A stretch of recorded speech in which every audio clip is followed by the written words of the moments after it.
Hello, everyone. Welcome to Core. This is Core, where we talk about video games. You know, the website says Core Gaming for Core Gamers, and I hate it. I want to change it. Yeah. That's not a great tagline. No, it sucks. But it is. You know what I like about it is when I'm getting spammed by somebody who acts like they're big listeners, but really they're trying to sell me something. They'll always say, "Hey, Scott, I can't tell you how big a fan I am of Core video game, or Core Gaming for Core Gamers." They give me the full thing every time they say it. And so they'll go later and say, "So if there's anything we can do for Core Gaming for Core Gamers, let us know." And it's like, you losers. So if I made it just Core, I would be harder to tell the Yeah, it's a good filter. Yeah. Yeah. I figure that's the way to do it. Anyway, it's nice to be here. It's me, Beau John. And I guess I should say my name. It's Scott, Beau, and John. Yeah, I was going to say, now it sounds like it's a one-person show hosted by Beau John. Beau John. Scott Beau John. Hey, I'll take whatever you got. A couple quick things here. Number one, what was I was going to tell you guys? I didn't write it down. Well, that's how they get you. If you don't write it down, then you don't remember. Shit. What are you going to tell us? It was a big thing, and I don't remember. Congratulations, or I'm sorry. Yeah, either one is appropriate until I remember what it was. When I remember, I'll bring it up later in the show, and then you'll all be annoyed that it took me so long to figure it out. Yeah, see if you can find that moment organically. Yeah, give it your best shot. You're going to need it. All right, we're going to start with some news about Bungie. When I first heard this, I went, "Oh, that's everybody claims that their thing was taken," and then it turns out it was taken.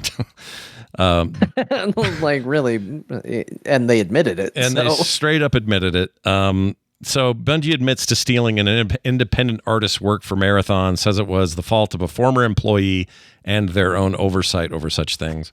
Kind of took the internet by storm. It's a little bit of a, negative story. But yeah, turns out they took some stuff from somebody who weren't authorized to do it. We live in a time an artist named Anti-Real who had shared her images and saying like, "Hey, these look pretty one-to-one."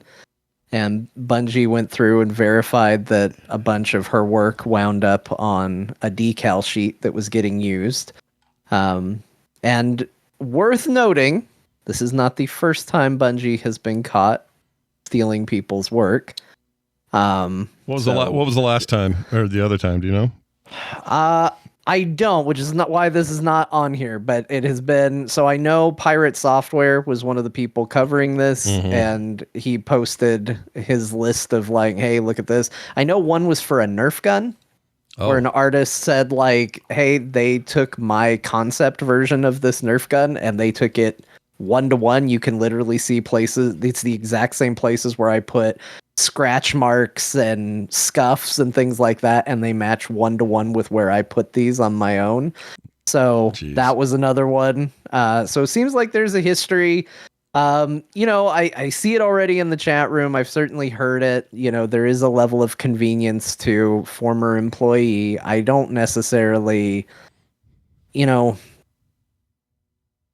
lot of people think it's a smoking gun because this artist Anti-Real is followed by a lot of current Bungie workers. And there's some people that say like, "Well, you all follow her. Like, you should be aware." But I do think there is also some truth to the fact that, artists tend to follow artists. Like, it's not a crazy thing that they necessarily follow her. At the end of the day, it doesn't excuse, in my opinion, what happened. It doesn't necessarily, condemn it. I mean, Marathon's got enough problems without this one thing. Because overall, Marathon is just, it's looking bad. It's not looking good for Marathon. They didn't even need to steal art to already be in a bad place with Marathon, and this has really been a big... I am hesitant to say nail in the coffin, because that sounds like I'm saying it's guaranteed dead, but kind of the nail in the coffin. I mean, you feel like some people are saying, "Oh, this is Sony heading to another Concord ending." Do you think it's that extreme? Like this I do. Really? I think Sony might Concord twice in, is it 1 year or was this 2 years? I don't even think it'll be a full, well, yeah, it would, well. Because it comes out in September. Okay. And they are saying they are not pushing it back. Wow.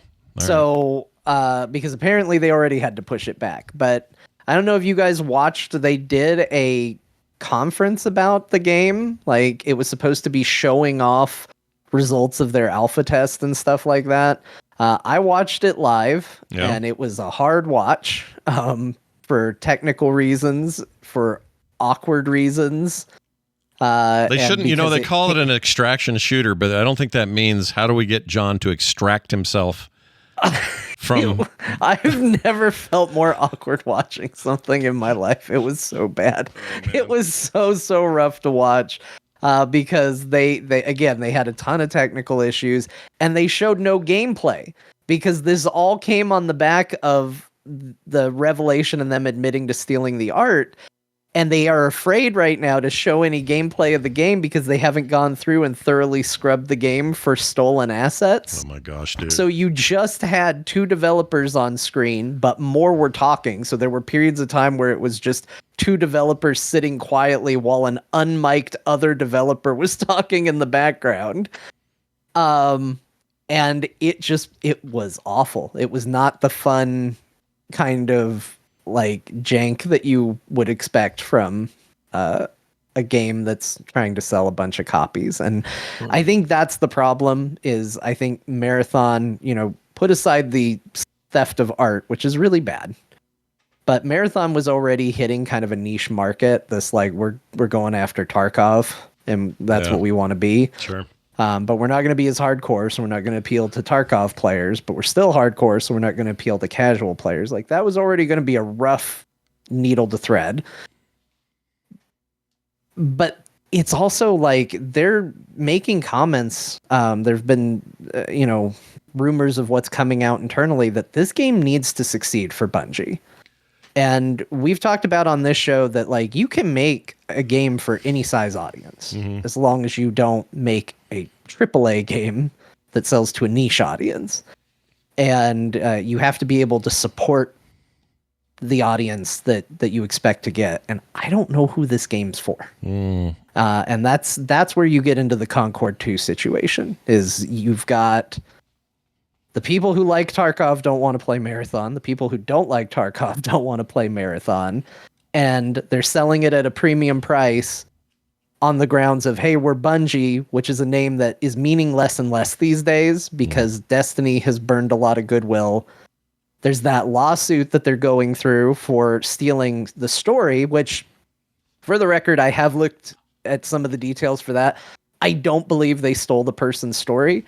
But that is an embarrassing news story because they're being asked to present the story to prove they didn't steal it, and they can't because it's in content that they have shuttered.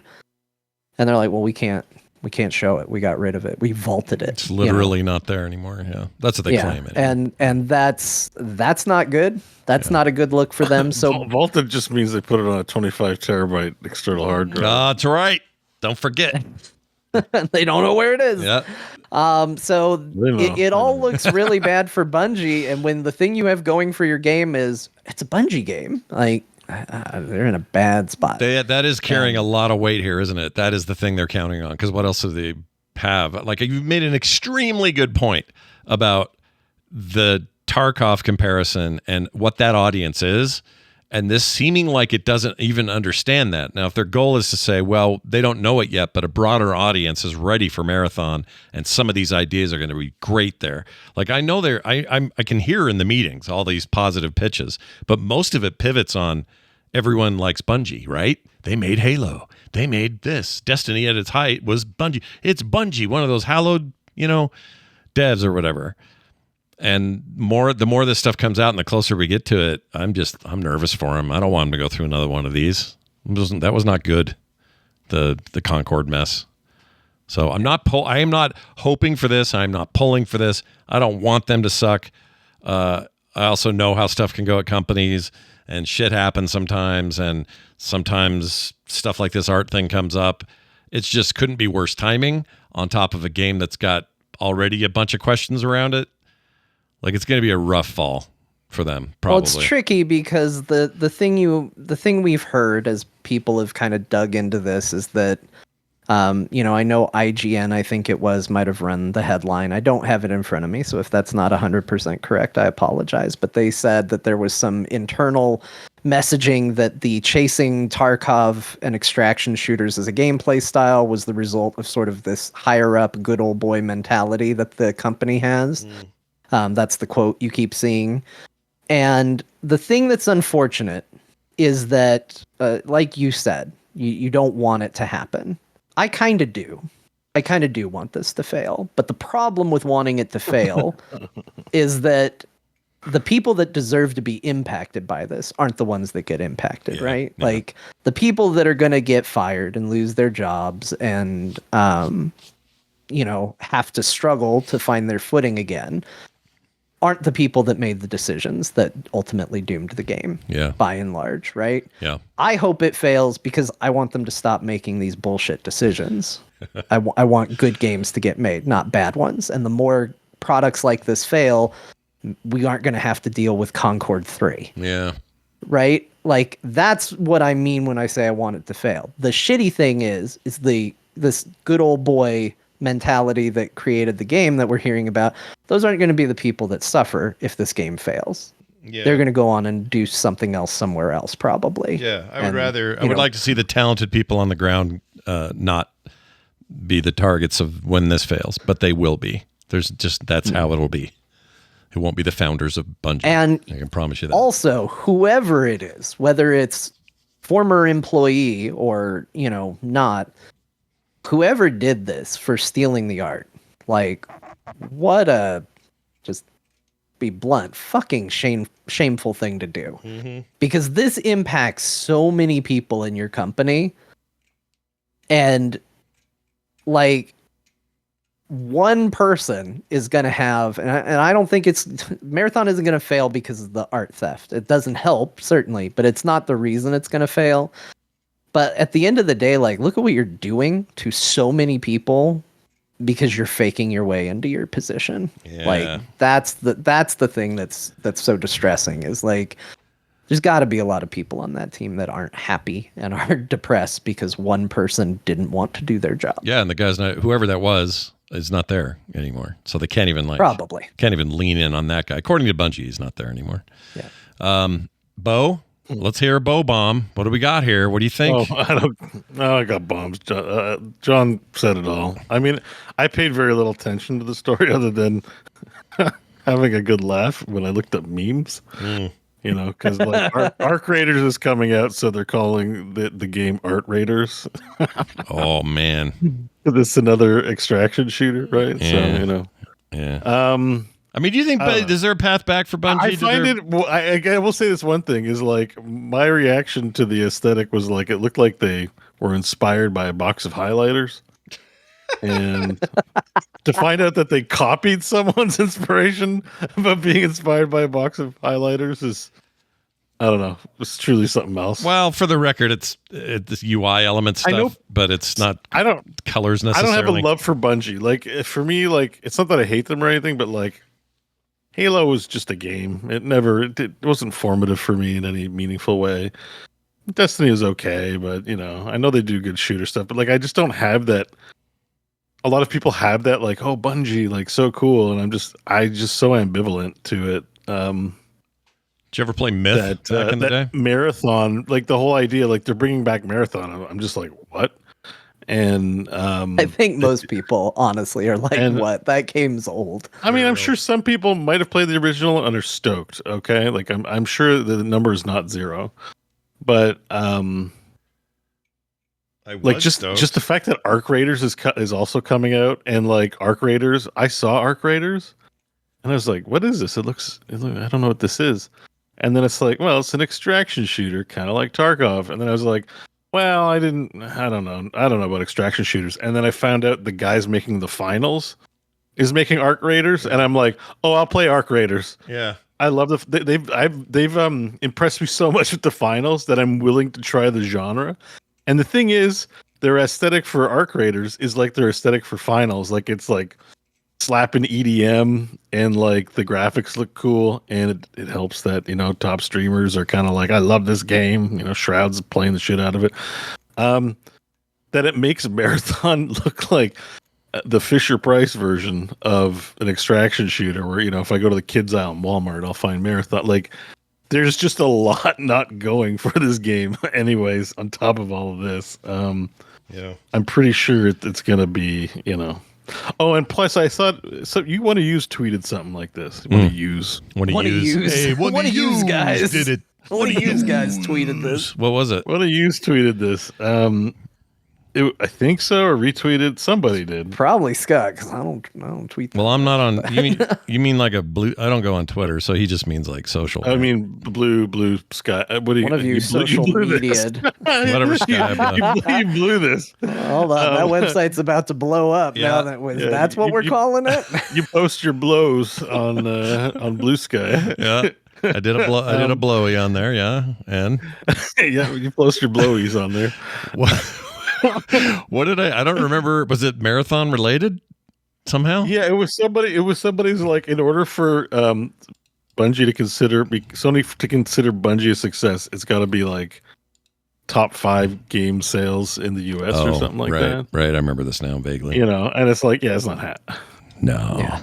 I already would be skeptical that was happening, and I'm like, that can't be happening now. I don't know. So I'm just not invested in it at all. Like, just it's there's smoke. I'm just like, there's so many games, and I'm not that interested in the extraction genre. And Arc Raiders just sealed my attention. If I'm going to try one, because I signed up for the beta, I just never launched it, and now it's over. But if I'm going to try one, it's going to be the guys who make the finals game that I'm going to. The game looks cool. I'm excited about it, actually. And that might be the only time I play an extraction shooter, too. I don't know. I don't think we've talked about John's hatred for that genre, but the more I think about it, I don't think I've really played one unless we're talking about rescuing, Half-Life hostages in Counter-Strike. I mean, the closest thing is probably like PUBG in terms of like, the big battlefield has opponents on it. Yeah. I heard people make the case that Helldivers 2 is an extraction shooter. Oh. Yeah, sure. Okay. Yeah. But with no PvP component directly, unintentional PvP. Yeah, there are but extraction shooters with no PvP. Like, you go into a map and you take your resources out, and then you do things with the resources. And sometimes in a proper extraction shooter, I think you can lose the stuff. Yeah. Like, I think you bring things back and you power up, but like when you go out in the map with your cool items, it's possible you lose them forever. I think that's the Tarkov thing anyways, which is why it's kind of hardcore. Right. Yeah. But people into that are really into that's it. why like Tarkov is also not only is it escape from Tarkov, it's escape from cheating, because like that game is like notoriously rampant for cheating. And when you have items you bring into maps that you can lose, and people cheat and take your items, that's effed. That's why I'm always just, it's a genre I'm like, it just seems stupid. Like, this is, yeah. It's weird because it feels like a mode in Call of Duty or something. Like just one mode of 20. It's like, it was part of, chat rooms pointing it out, it was part of the Division. Oh, is that where this started? Yeah, they had the dark zone, and if you were in the dark zone, you had to extract your stuff out of there, and then you got to keep it. But it was also open PvP when you were in that area. That's right. But the problem with genres like this, which is I think why at a certain period in online gaming we got away from this stuff, was griefing and hacking. Like it's an issue. Like, we're at a point now where the game companies are like, well, in order to ensure fairness, we need complete and utter control of your PC. By the way, we're also Microsoft, so we're going to put Copilot in your, like, I don't need to play online games so much that I surrender my entire PC to their malware. No, so you're not. There's also that aspect, I don't know. Yeah, that's I'm kind of with you there. A lot of people are. Here's the thing, though. I think that any genre that has people doing higher rates of cheating, I'm automatically put off by, because what that tells me is either something's highly exploitable in the game, which will not be fun for me being the exploited, or it's so hard that people resort to cheating to gain any ground. Either way, I don't want to go in there. I'm not into spending time in there. So I think it's the loss thing. Like, it's the reward aspect. Like, you put things people desire in there, and then that they can be taken away. It's not just the griefing, but it's you can sell accounts, right? like decouple. Like you can hack Overwatch, but you're not going to get much out of it except like have some laughs about headshotting people. Eventually get detected, have your account canceled. But like you can go into Tarkov and like accumulate a bunch of items and then sell the account. And it has value. It's like World of Warcraft did this too, right? With like soulbound items and all this shit, right? So it's just like there's still problems in World of Warcraft, but like the bots are kind of friendly. Like they'll farm shit and be annoying, but like they're not killing your character and making you lose experience points. You know what I mean? Like they can't do anything like really griefy or that is monetarily incentivized to disrupt you. And Tarkov, that's the genre. The whole point of the genre is to be like acute, like it's like what do they call those? A grease pole? Like everyone's climbing this grease pole. You ever see that where they just grease up a pole and 100 people try to climb to the top? Whoever gets to the top. I have never seen this. This is new to me. It's like university in the States. You guys call it college, but it's like these like events for younger people, co-ed, fun events. Grease pole. I'm sure someone's heard of a grease pole where you grease up a pole and it's like on a hill, and then so you got to climb to the top of the pole, but it's covered in grease, and there's like 100 people that do it. It's not a nudie bar thing. People. No, I didn't assume. I've seen one in real life that was not like it was wholesome. It was not like a thing. I've seen the greased up pig thing in mud, like where you try to tackle the sure, same like principle, but the idea behind it, the point I'm trying to make just about the grease pole is that Captain America apparently did it. Okay, great. Go watch Captain America. Well, if Captain America did it, it's good enough for I don't remember that. So, all right, you like to let's Google. Let's learn what is a grease pole. Did Captain America really do that? Which Captain America? Probably the first one I assume to be. Which Captain? Well, I mean, like which individual Captain America? My opinion on this depends on which Captain America. I hope it wasn't Sam Wilson. We got more of him coming. I don't want to hear about his greasy pole. Let's see. Grease. It's just grease pole like you think it's spelled, right? Grease pole. You guys are going to get put on a list. There's like a whole festival and stuff. 52nd annual Grease Pole Festival, and that's Puerto Rico. Let's see. St. Peter's Fiesta includes a grease pole competition. There's one in Buffalo, 52nd annual Grease Pole Festival. Yeah. Buffalo. And look, it's covered in grease. And this is a 59-second video, and you'll get everything you need in 59 seconds. I'll post it. I'm going to put this up, and we're going to put it on while we talk about it. That's amazing. I didn't know That's a very greasy pole. That's far more greased than I expected. It's Buffalo. What do you expect? Is Buffalo full of greasies? Oh, look, there's the pepperoni sticks are the reason you're getting up there? That's what you want to win? I don't know, but that is a wonderful touch to this whole deal. The fact that there's a prize at the top of the grease pole, and they're like a giant pepperoni sticks. Okay, so they climb. These guys have a method. You climb on top of each other. Yeah, they're working together. I don't know what the hell kind of doesn't that kind of defeat the point of the grease pole? It's a woke grease pole. This is a woke grease pole, dude. You're supposed to all be fighting each other. Oh shit! He's gonna. I guess they all really want that pepperoni, so But that's the idea. The idea is you're competing and climbing up a grease pole to get a thing. I guess they all decided to work together. They did it. Why don't you grab more than one? He only grabbed one. It took like 5 people to get up there. Even if he grabbed all 4, they weren't all getting a pepperoni. There's no. That's a pretty hardcore grease pole, though. Like it's really high up. I don't think you have to make one that high for That's a hardcore. Let me tell you this. There's no shower. There's no shower hot or long enough to take care of that problem. Good Lord. No. Nope. That's bad. I don't like any of that. Anyway, to your point, though, grease pole. So to my point is that the extraction shooter is kind of a grease pole, but instead of grease and a pole, it's the accumulation of items and power, right? Like you risk. Yeah. You want to bring your cool toys out as you get more powered up, but you risk them when you go out. And so when somebody has the ability to see through walls, like there's hacks, like it's pretty much synonymous with Tarkov at this point. They can see where every character is, every player is in the map, and can headshot you from miles away or just do whatever they want because they can see you.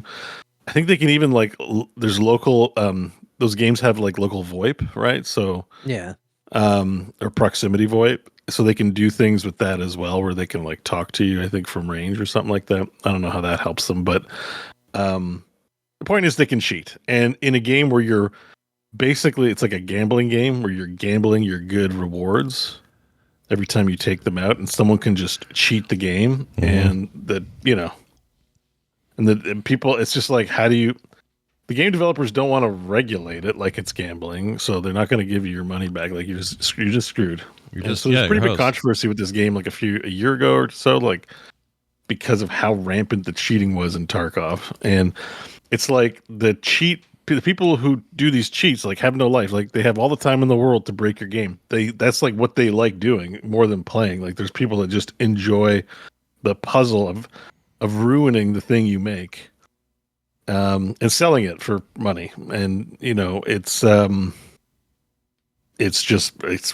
in Tarkov. And so to me the whole genre is like, from the get-go compromised, because like if you were to make a Starcraft bot, you'd have to program it to play good Starcraft, and that's like actually hard and not what cheaters like to do. Cheaters like to cheat. So, in this game, if you can just shoot through a wall at somebody and see them and just take what they have, then all that work you spent getting your stuff is like gone because somebody cheated. And so like I think that's why to me that's why the genre is like massively unappealing. Just to be a part of that, and I don't know that the genre is so fun that it's worth giving up. That's where I tend to land on stuff like this, because games like this require, it's a lot of emergent gameplay type stuff. Like that is why they have the voice, like, because you can have your moments where we worked together, we talked our way out of it, we figured it out. Like there's a lot of stuff that can be cool in something like this. But for me, it's like the EverQuest days where you would lose XP if you died. So the prospect of dying was very scary. Whereas then you go to World of Warcraft, and if you die, it cost me, a couple silver, then that's not a big deal. I'll take it back. Yeah. Like all of a sudden, World of Warcraft, going and seeing what's in that cave isn't scary, because the penalty of being underleveled for it is, it cost me nothing. I just go back to my body. EverQuest, if you were going to a new place, it was like, I don't know if I want to go in there, because if I die, I got to do a lot of flipping work to try and get back to where I was. I don't want to go in this cave, because who knows what's in this cave. So I think for a lot of people, I think there is a reward with that challenge and that fear. I think that's why WoW Hardcore is appealing. There's an actual risk. You've made a game that's not particularly stressful or scary, and you found a way to really put an emphasis on the combat and the things that are difficult about the game. Because I think, when I heard WoW Hardcore, I was like, I never died in WoW. Well, I never thought about it because it didn't matter. And then you start playing it and you're like, I died all the time in WoW. This is a much harder game than I remember it being. Yeah. It just didn't matter at the time. And now hardcore makes it matter. And now it's like, I have to think about things that I didn't have to think about before. Right. So I think that there are definitely a lot of people out there that like this sort of thing. Is there enough to sustain it needs to be in the top 5 best-selling games of the year audience for it? I don't know. Even if it didn't have all these controversies, even if it was appealing to one specific crowd, I still don't know if it would make it that far. So I think there's a lot on Marathon's back that it can't shoulder. Yeah. So to kind of bring it back, sadly, I think this is Concord 2. Oh, man. Well, we'll soon find out. It's this year, everybody. Get ready for Concord 2. I guess it'd be more like Concord Part 2. Not. Yeah. Yeah. Somebody gave the date that Concord came out. I think they said it was August of last year. Yeah, that sounds right. So it's going to be just over a year. And they're both big Sony titles. Like, it's an online service that's going to fail. I don't know if I call it. You call it Redfall Part 3. You could. Yeah. You could call it Redfall Part 3. Like if our only like defining quality is that it's an online game that's going to flunk because it wasn't massively appealing, then it sort of fits the paradigm. Yeah. But like the reasons are kind of different. Like people just hated on Concord because they said it was woke. I don't know. I think the reasons are pretty similar. I think you're in a situation. Concord was coming out right next to Marvel Rivals. So you've got 2 titles that are going for a similar audience, everybody went to one and not the other. It seems like this is going to be the same situation. You've got a Sony-backed big budget project coming out that is having a real rough go in its alpha and beta stages and seems to just be on the path of let's hold course as we're going to do it. So I think there's more similarities than just people are hating on it. Yeah. I guess it did have both. They did both have bad first impressions. Bad at the scale they're looking for, because I think obviously some people played it and liked it. Well, it's also a case of Sony. These are two different studios Sony acquired, and they're trying to recoup investment.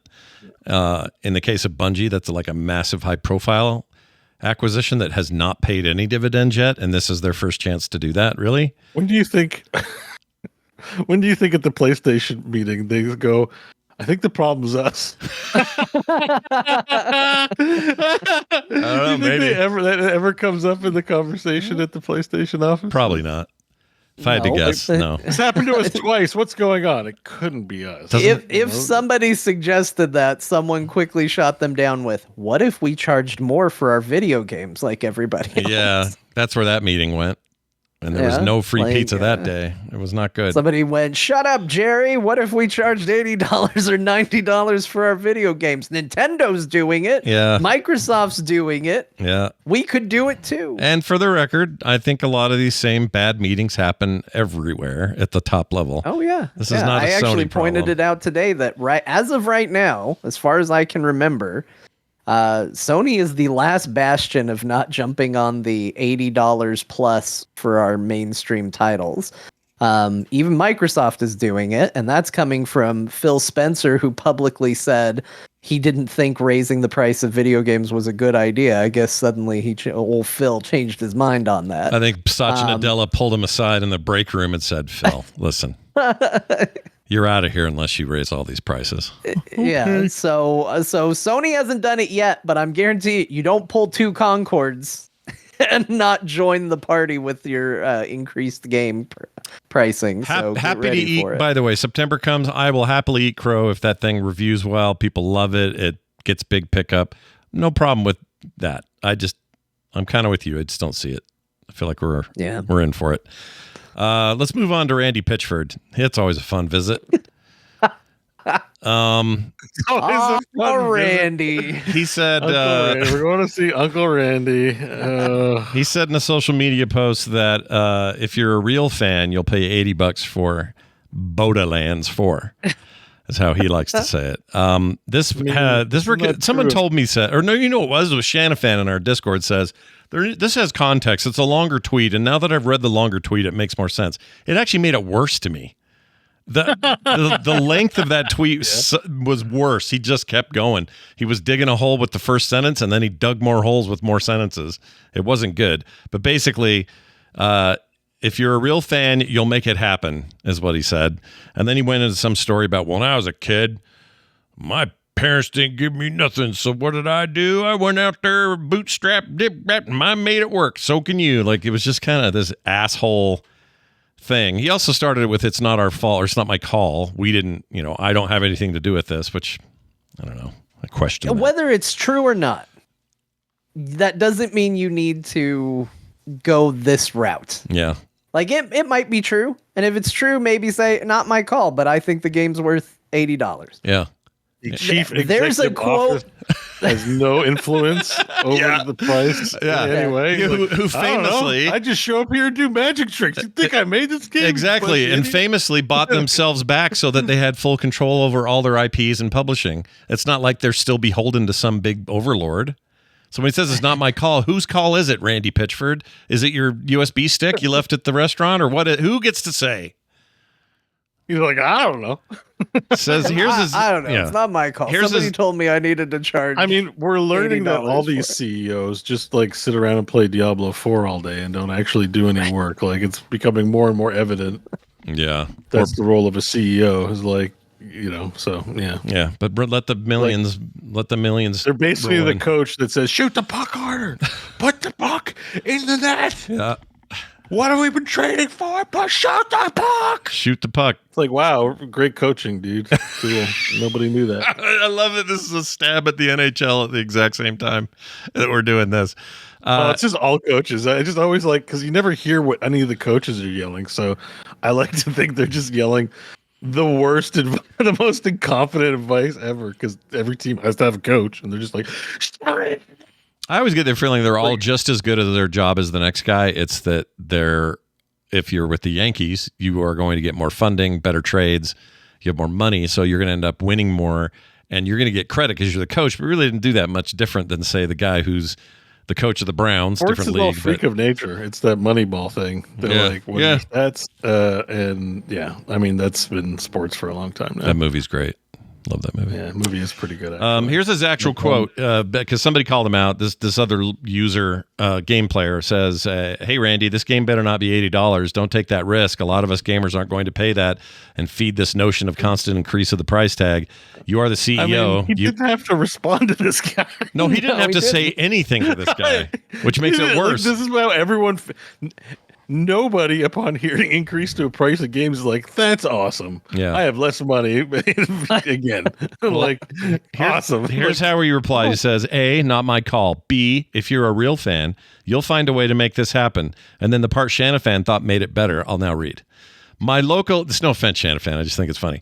My local game store had Starflight for the Sega Genesis for $80 in 1991 when I was just out of high school working minimum wage at an ice cream parlor in Pismo Beach, and I found a way to make it happen. F off. It's not the Good point. for you, Randy. Like, here's what I said in response to all this in Discord. So if you're on the Discord regularly, I'm sorry for the repeat, but this is how I generally feel about it.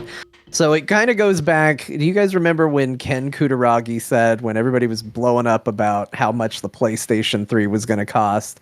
And he was basically like, hey, we want people to think I will work more hours to buy one. Mm-hmm. We want people to feel that they want it irrespective of anything else. And people were like, that is out of touch, my man. Mm-hmm. That is maybe not the message you want to send. And this is the same boat with Randy Pitchford.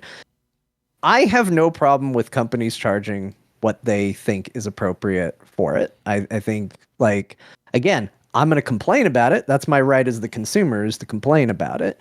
But if Randy wants to come out and go, I think Borderlands 4 is worth $80, then he can. Mm-hmm. The thing that bugs me with his quote, with what Ken Kutaragi said, with what a lot of people say, is that in their dialogue, they put the fault of the price on the consumer.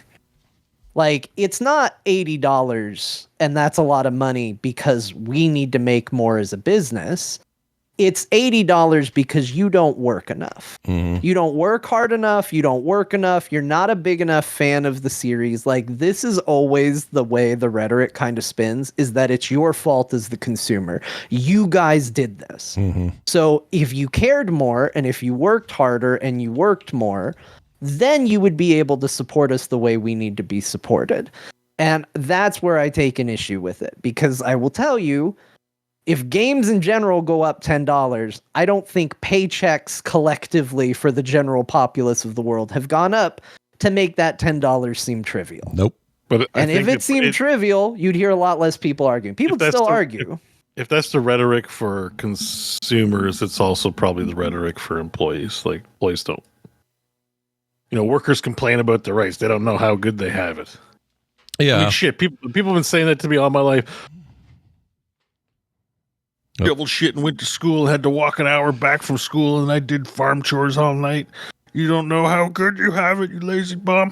Yeah.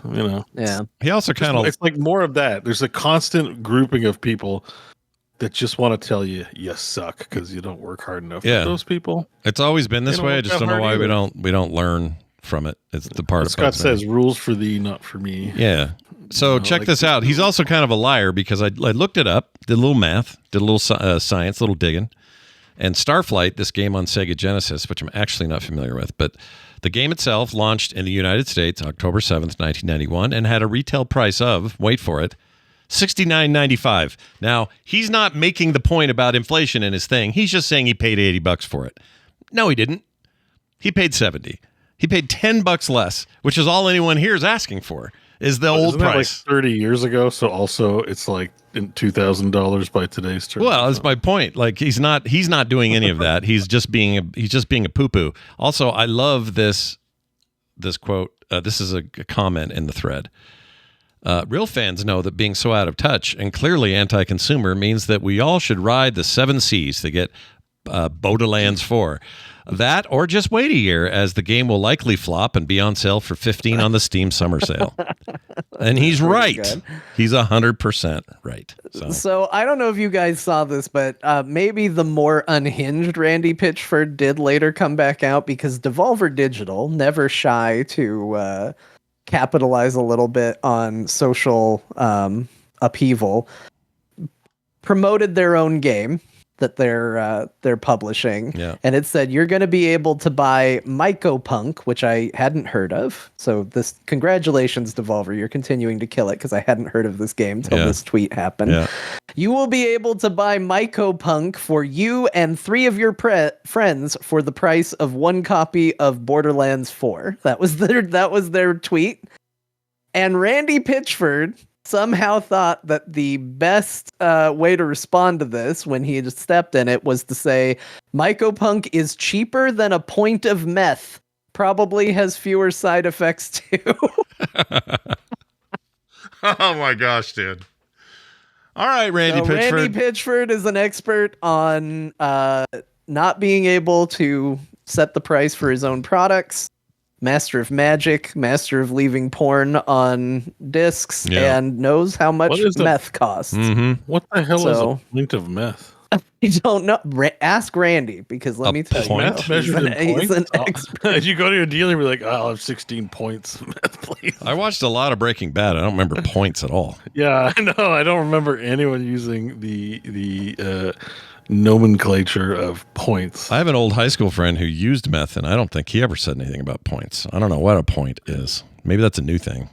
I don't know. But I think Randy Pitchford, I think he just believes in the concept of there's no such thing as bad publicity, which I think he might learn maybe one day is not actually true. Not actually true. But he'll find someone else to blame it on, like a fake price he brought up from the 80s or 90s. By the way, Free Rangers made me laugh in the chat. He said, a point of meth? Anything but the metric system, I guess. Yeah, it's true. We just refuse. Point, not metric. No. I don't think that's geometry, or a point in space. This is geometry. It's not metric. We all remember the Dare advertisement where it was like, hey, Billy, what can I get for a point of meth? And he was like, no, I'm in Dare. Yeah, I'm in Dare. Yeah. I can't do it. By the way, while we're on the Borderlands trailer,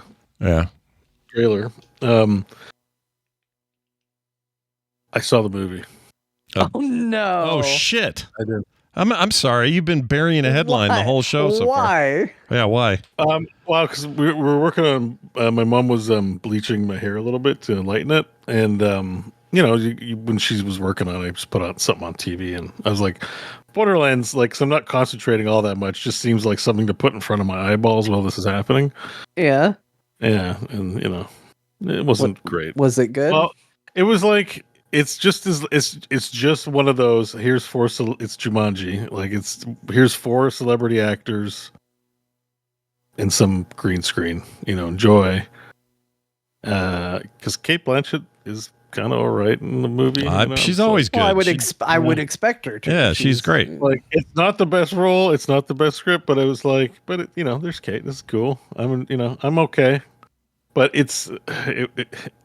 Surprised, not that I don't think I've seen an Eli Roth movie, but they put his name when they put your director's name on things. I assume it's because you're notable in some way. But this was the most generic ass Hollywood movie. I don't know why it mattered that he directed it. Well, it doesn't. Eli Roth is known for horror movies like Hostel and not Cabin in the Woods, the other one. Hostel, I think, which I haven't seen. Yeah, Hostel 1 and 2. No, I know what you're talking about, though. The one where somebody fingers the leg. Yeah. Oh, jeez, yeah. Cabin Fever. Cabin Fever, that's it. That's it. Fever in the Woods, something like that. And he was in. He's the bear Jew in freaking. What do you call that? it? I know that I've seen, and I like Inglourious Bastards. Great movie, and the cast was great. So whatever. I don't have like. It was just like Eli Roth directed this, and I'm like, this is the most generic. I would have. If I were him, I would have done another pseudonym. Like, this doesn't count as part of my oeuvre because it's like, it's not good. It's really not good. Well, he's definitely not happy about it. I know that. He's. I mean, well, I don't. Maybe there was meddling. Who the hell knows? I just don't even see. There's obviously fun things you can do with a crazy desert prison planet that's full of monsters. That also, oops! After they made it a prison planet, they figured out there was very valuable treasure. Sure. And also, it's where they test guns because, like, convicts, they give the convicts guns, and sure, a lot of like the lore could actually be really cool. And I stand by the fact that 1 and 2 are pretty decent, and then it fell off. Like, I still like the franchise, but it fell off. Yeah. So but the movie definitely does zilch to enhance it. It's Even Jamie Lee Curtis, who's like, man, it's so sweet that she's in this video game movie. It's got to be good. It's like, no. Yeah. She's an actual fan of the series, or has been on record as liking it. So I thought that would help. Well, I mean, a lot of people with great taste liked Borderlands 1 and 2. Yeah. I mean, they were good. Yeah. But and like, who could blame you for keeping on playing a game even though it's fallen off? Like World of Warcraft, like it's there have been moments where like a lot of franchises are still beloved even though they're like Apex maybe has come and gone in terms of the creativity behind it. Right. And so like, yeah, that's what you're looking at here. Like this, I don't think this is gonna make me not buy Borderlands 4. I just think I'm not gonna buy Borderlands 4 because you're tired of it. They can't do much to change your.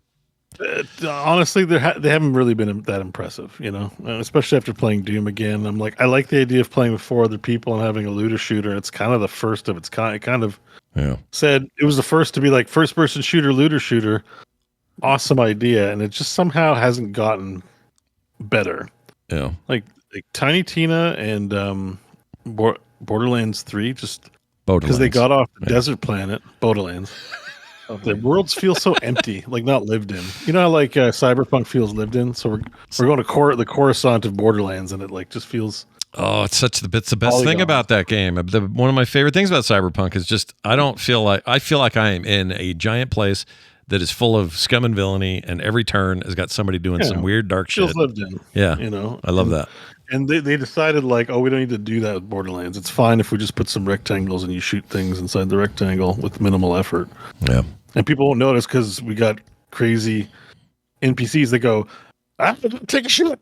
You're gonna help me take a shit. Let's take a shit. Like that's like half the quests in the game, It's just So yeah, you're not wrong. There's the Shooty McShooty face quest where the guy's just like, shoot me in the face, and then the quest is to shoot the bandit in the face, and then you shoot him in the face, and that's the quest. No, I'm convinced that Pitchford wrote most of the dialogue for 2 and 3. That's because it's his sense of humor. No, 2 they had the writers. The writers left after 2. Oh yeah, I don't remember the lore anymore, but I think there's a mass exodus after 2. Yeah. 2 is good. You should talk to Nicole. You know what it was?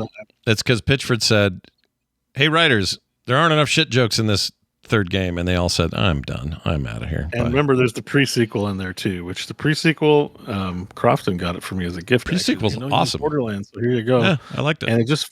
I'm thinking of the Telltale one. Never mind. Sorry. I like the Telltale one's great. Legit game. No, the prequel is just Borderlands, the pre-sequel they call it or something like that. It's bad. Just like Borderlands 0, but it takes place on the moon, and I don't know. I did not like that game at all. That was bad. It hasn't hit like 2. 2 was so good. What was the? And I swear it's because they decided, we have to get off the planet. Like the whole point is its isolation on the planet. Like I just don't see why we needed to leave Pandora. Yeah. Tiny Tina, we're not forgetting that. That was kind of its own unique thing and pretty funny. The humor in it was good, and it had its moments, but I started all the time. I never got back to it. I played like the first couple hours several times. It just doesn't hit like Borderlands 2 does. 2 is an all-timer. 1 is good too. Why are 2s so good? 4s are often a problem. You know, what's that about? Diablo 4 can't seem to get their glory right now. I think it's the guy who's I don't think really gives a shit about his franchise, to be perfectly honest. Like, really, he can't even control the price of it. Oh, Borderlands 4 man over here. Yeah, I think Mike Morhaim's going to be out there being like, I don't know how they price StarCraft. Yeah, come on now. Hey, their other game that we played a little bit of. What's that one called? The kind of Hades meets Animal Crossing thing. Linked. That comes out this week in 1.0. Nice. That was quick. Nice. That was fun. I did enjoy it. I want to get back to it now that it's fully out. I want to check it out. See what's up. Actually, that's a good idea. Also, good price. Yeah.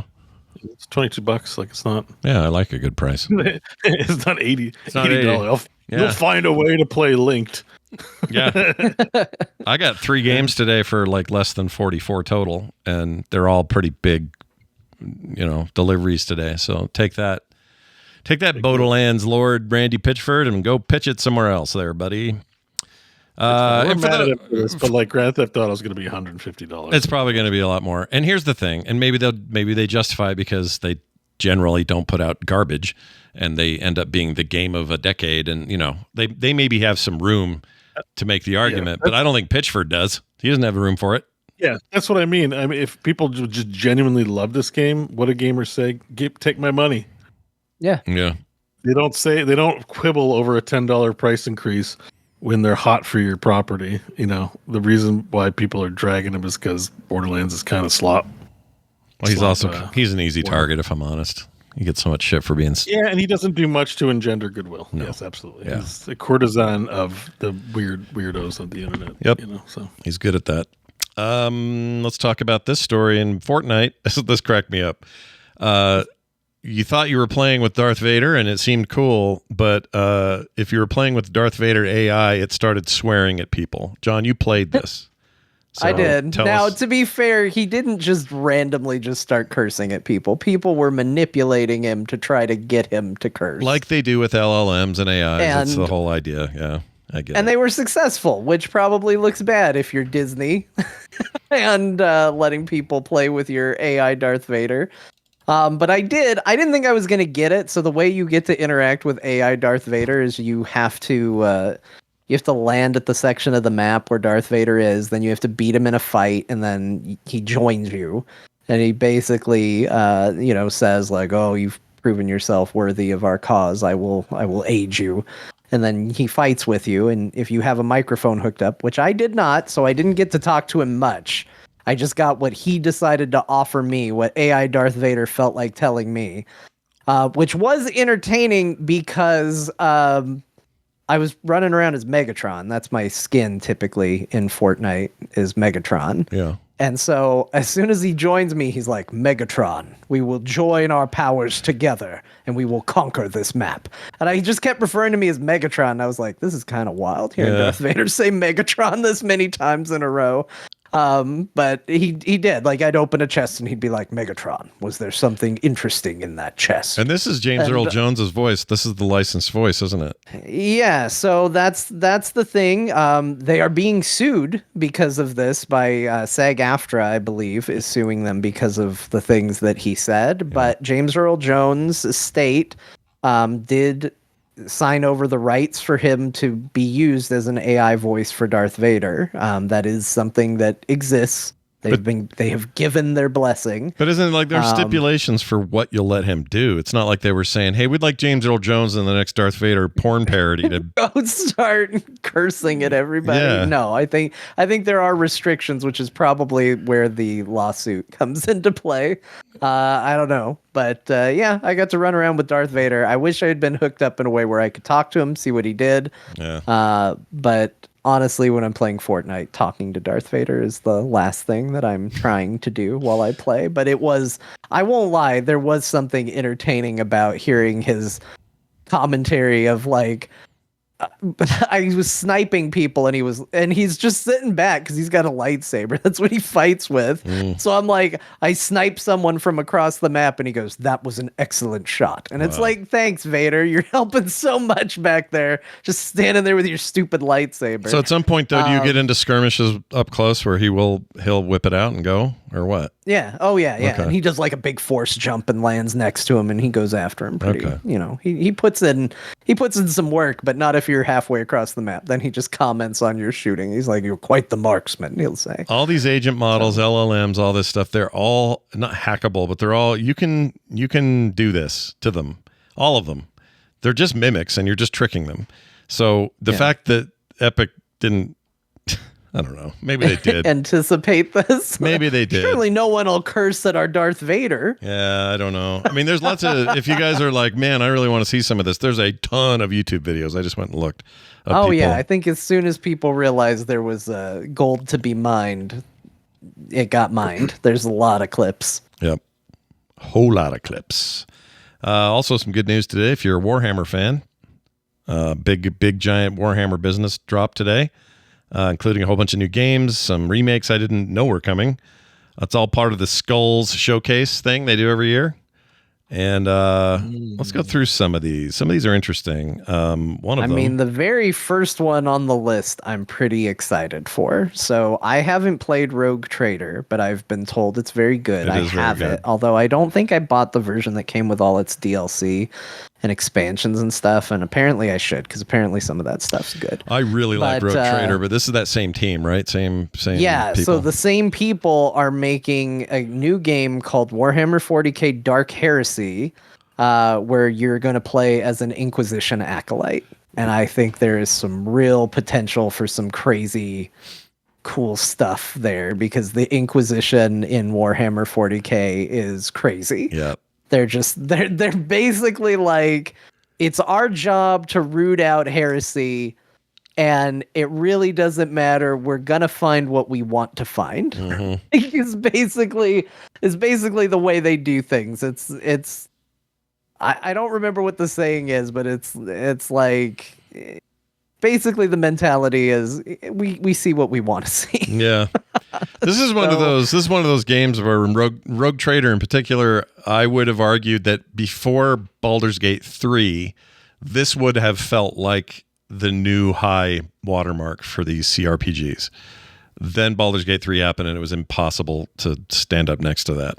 So it'll be interesting to see if Dark Heresy is a more fleshed out cinematic, lots of voiceover, lots of stuff, like stuff Baldur's Gate made so impossible for all these other guys to compete with. Maybe they'll do that. But I'm excited about it. Sounds great. Owlcat's been good for me. They make good games. Second expansion coming to Rogue Trader as well. So that also got announced here. So if you're still into that and you're waiting for Dark Heresy, you'll be good. I don't think they gave a date anywhere near a date for. It says some point in the future, so you can go wishlist it now if you want to. I found it. I remembered I searched for the slogan that the Inquisition uses in Warhammer 40K. Innocence proves nothing. Yep. That's it. That's everything you need to know about the Inquisition, and why playing an RPG as a faction that's motto is innocence proves nothing might be fun. It's incredible. You might like those Diablo-like Inquisitor 40K games that I played. I don't think you ended up playing them. They were called Inquisitor Sacrifice or Blasphemy or some shit like that. Anyway, there's a lot of that in there too, because you play an Inquisitor and you may as well just be the thug police. You're not really there to solve anything. Some of this is a little close to reality right now, but still, 40K, love it. Beau, you'd play this. You've had a mixed relationship with Owlcat, though, in the past, I know, with their fantasy I haven't stuff. dug into Rogue Trader. I think it was gifted to me. I just haven't gotten around to it yet. I bet you'd like it. Yeah. I mean, I feel like at some point I will, but there's just so many games, and I've had my fill playing Baldur's Gate like twice or three times over, so sure, it's like if you're some different stuff, but I mean, it looks cool. Yeah, it looks all right. The trailer's up, so you can catch that on YouTube. And also, they announced that Warhammer Total War 3, Tides of Torment is coming. I thought that was the Sigmar business, isn't it? It's not 40K. Yeah, that's not 40K. Okay. This event. I thought this event was all 40K focused, but maybe not. It was, I believe this announcement was after the event. I'm tabbing through it, and they have a talisman ad for the new Talisman video game too. So it's not just Games Workshop stuff. Yeah. Okay. Here's what I'm excited about because I love the first one. Bolt Gun 2 happening. Hell yeah. Bolt Gun's awesome, man. Freaking. And that ties into the Space Marine business as well. So it tells a similar story, or in same universe story. Yeah. Boomer shooter, cool retro mixed with 3D tech. It's just awesome. That game was. It just had the only thing that pushed me off a bolt gun, and it's a me problem. Is it had a sudden? I went from going, this game is laughably easy to, oh my god, how did this game get so hard? There was like a 2-minute stint where the game shifted from the easiest thing I've ever played to I'm dying constantly. Yeah, there was that room. I know the place. There's that cathedral you're in, and it's wave based.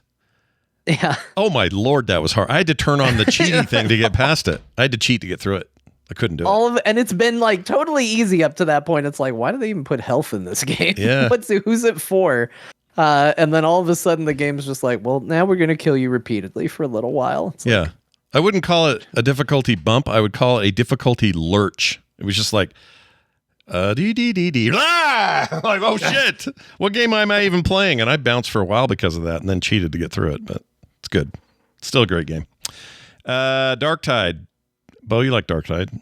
It's still a thing, right? Yeah, Darktide's solid. Well, they got a new DLC, paid DLC class, so they got that going on. It's called the Arbides. Arby's? Let's go to Arby's. You got a little Arby's on you. The Arbides?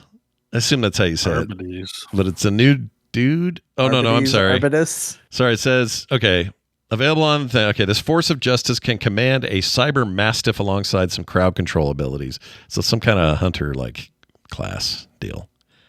Yeah, he kind of looks like skinny RoboCop. Yeah, which I'm into. Chad's saying Arbites. Is it Arbites? It's not Arbides? No, it wouldn't be Arbites. Arbites. I've seen Arbites and I've seen Arbites. Yeah. I mean, this is the thing about 40K. I love the universe so much, I just gush over it. But there's so much I don't know.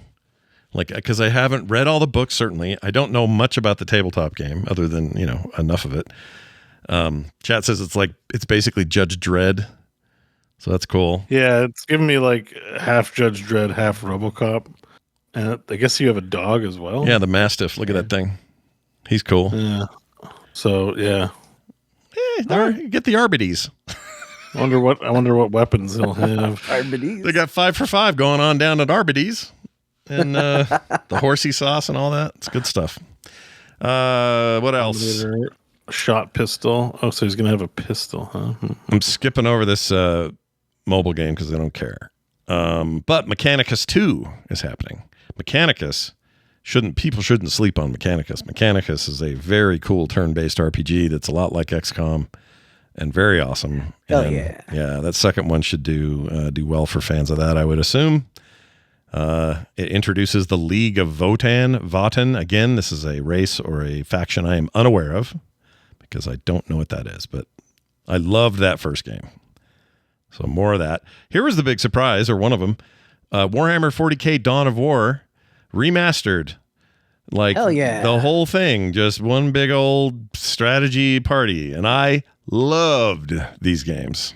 In particular, hell yeah. 2 is like all-timer. I was going to say, I think 2 is my favorite, but like it's still hard to go back to 2, but 1 is even harder to go back to. So I'm thrilled this is getting a remake. Yeah, kind of in the mood for some real-time business. And the squaddy nature of 2, where you were kind of squads, just works so well. That was such a great game. Oh my gosh, I can't wait. And orcs, there's so many orcs. All the orcs. Need more orcs. Space Marines. Orcs with a K. Space Marine 2 teases Siege Mode. What's Siege Mode? Oh, it's a free update. Lets players fight against endless hordes of foes. It's not really my jam. I don't care about that. Horde mode. I'm not really a horde mode guy. I don't typically like those either. Now, if you just said Space Marine 2 really turned it around for me. If they pulled the camera way out and said it's like a Survivor's like, but with the Space Marine, Now you have my attention. But all this up close combat nonstop, it's not my thing. Just don't care about it. Yes, Beau, you're saying whoa. Never mind. I don't know what this is. There's a Space Marine VR game. Oh shit. Up your alley, right up your hooter. Right up the old channel there. The Beau channel. It looks like they're using The Beau they have gun controllers. I don't know where they get those. Huh. I think it's some place you got to go to play. I don't think it's not for your meta. It's like you go to a place and they give you a headset. Yeah. Lame. Yeah, it is lame. That's not cool. I want it Sell it on to me in my house. Yeah, I want it in my house. They can't go to but they can't go to England. I'm not going to England. Who's going Yeah, there? only at zero latency VR. Why is this in your announcement? Yeah, that's kind of dumb. No one's gonna go play it. Let's see, Warhammer 40K Space Marine Mastercrafted Xbox, PC, and Game Pass. This is a new remastering of Space Marine, the first Space Marine from 2008, is it? I believe. Anyway. Yep. This looks good. Modernized control interface overhaul, up-res to 4K support. Better graphics overall. Yeah. Yeah. A little kind of yeah, good. Keep that game relevant. Yeah, I love that first game. Also very good. That game's amazing. I would play through that again. And every time I think every time we got excited about Space Marine 2, it felt like people would go back to try to revisit Space Marine 1. And something about this game was just plagued by won't run on modern systems. Yeah, there's glitchy. It was a problem. I think it was unplayable for a period of time. Then they put out I don't know if they called it a remastered edition, but I think even that ran into some big technical problems and hurdles to get into if you wanted to get into it right before Space Marine 2. So it seems like it's prime for hey, we need a version that just runs on modern hardware and modern systems. Mastercrafted edition. Yeah. They're going to run out of names. So yeah, I think you're right. They already did They have a remastered. I own it. It's an anniversary edition. Oh, anniversary. That's what done. it was. Yeah. Yeah, which is just the same SKU as the original game. Like it's just another free update. It was up-resed, but it also was 2018. So It's been a few years. I mean, it's not too bad. Yeah. But yeah, I mean, no one's complaining. It's fine. Yeah. But I'm all right with it. Yeah. Keep that, like John said, keep that game alive. I'm down.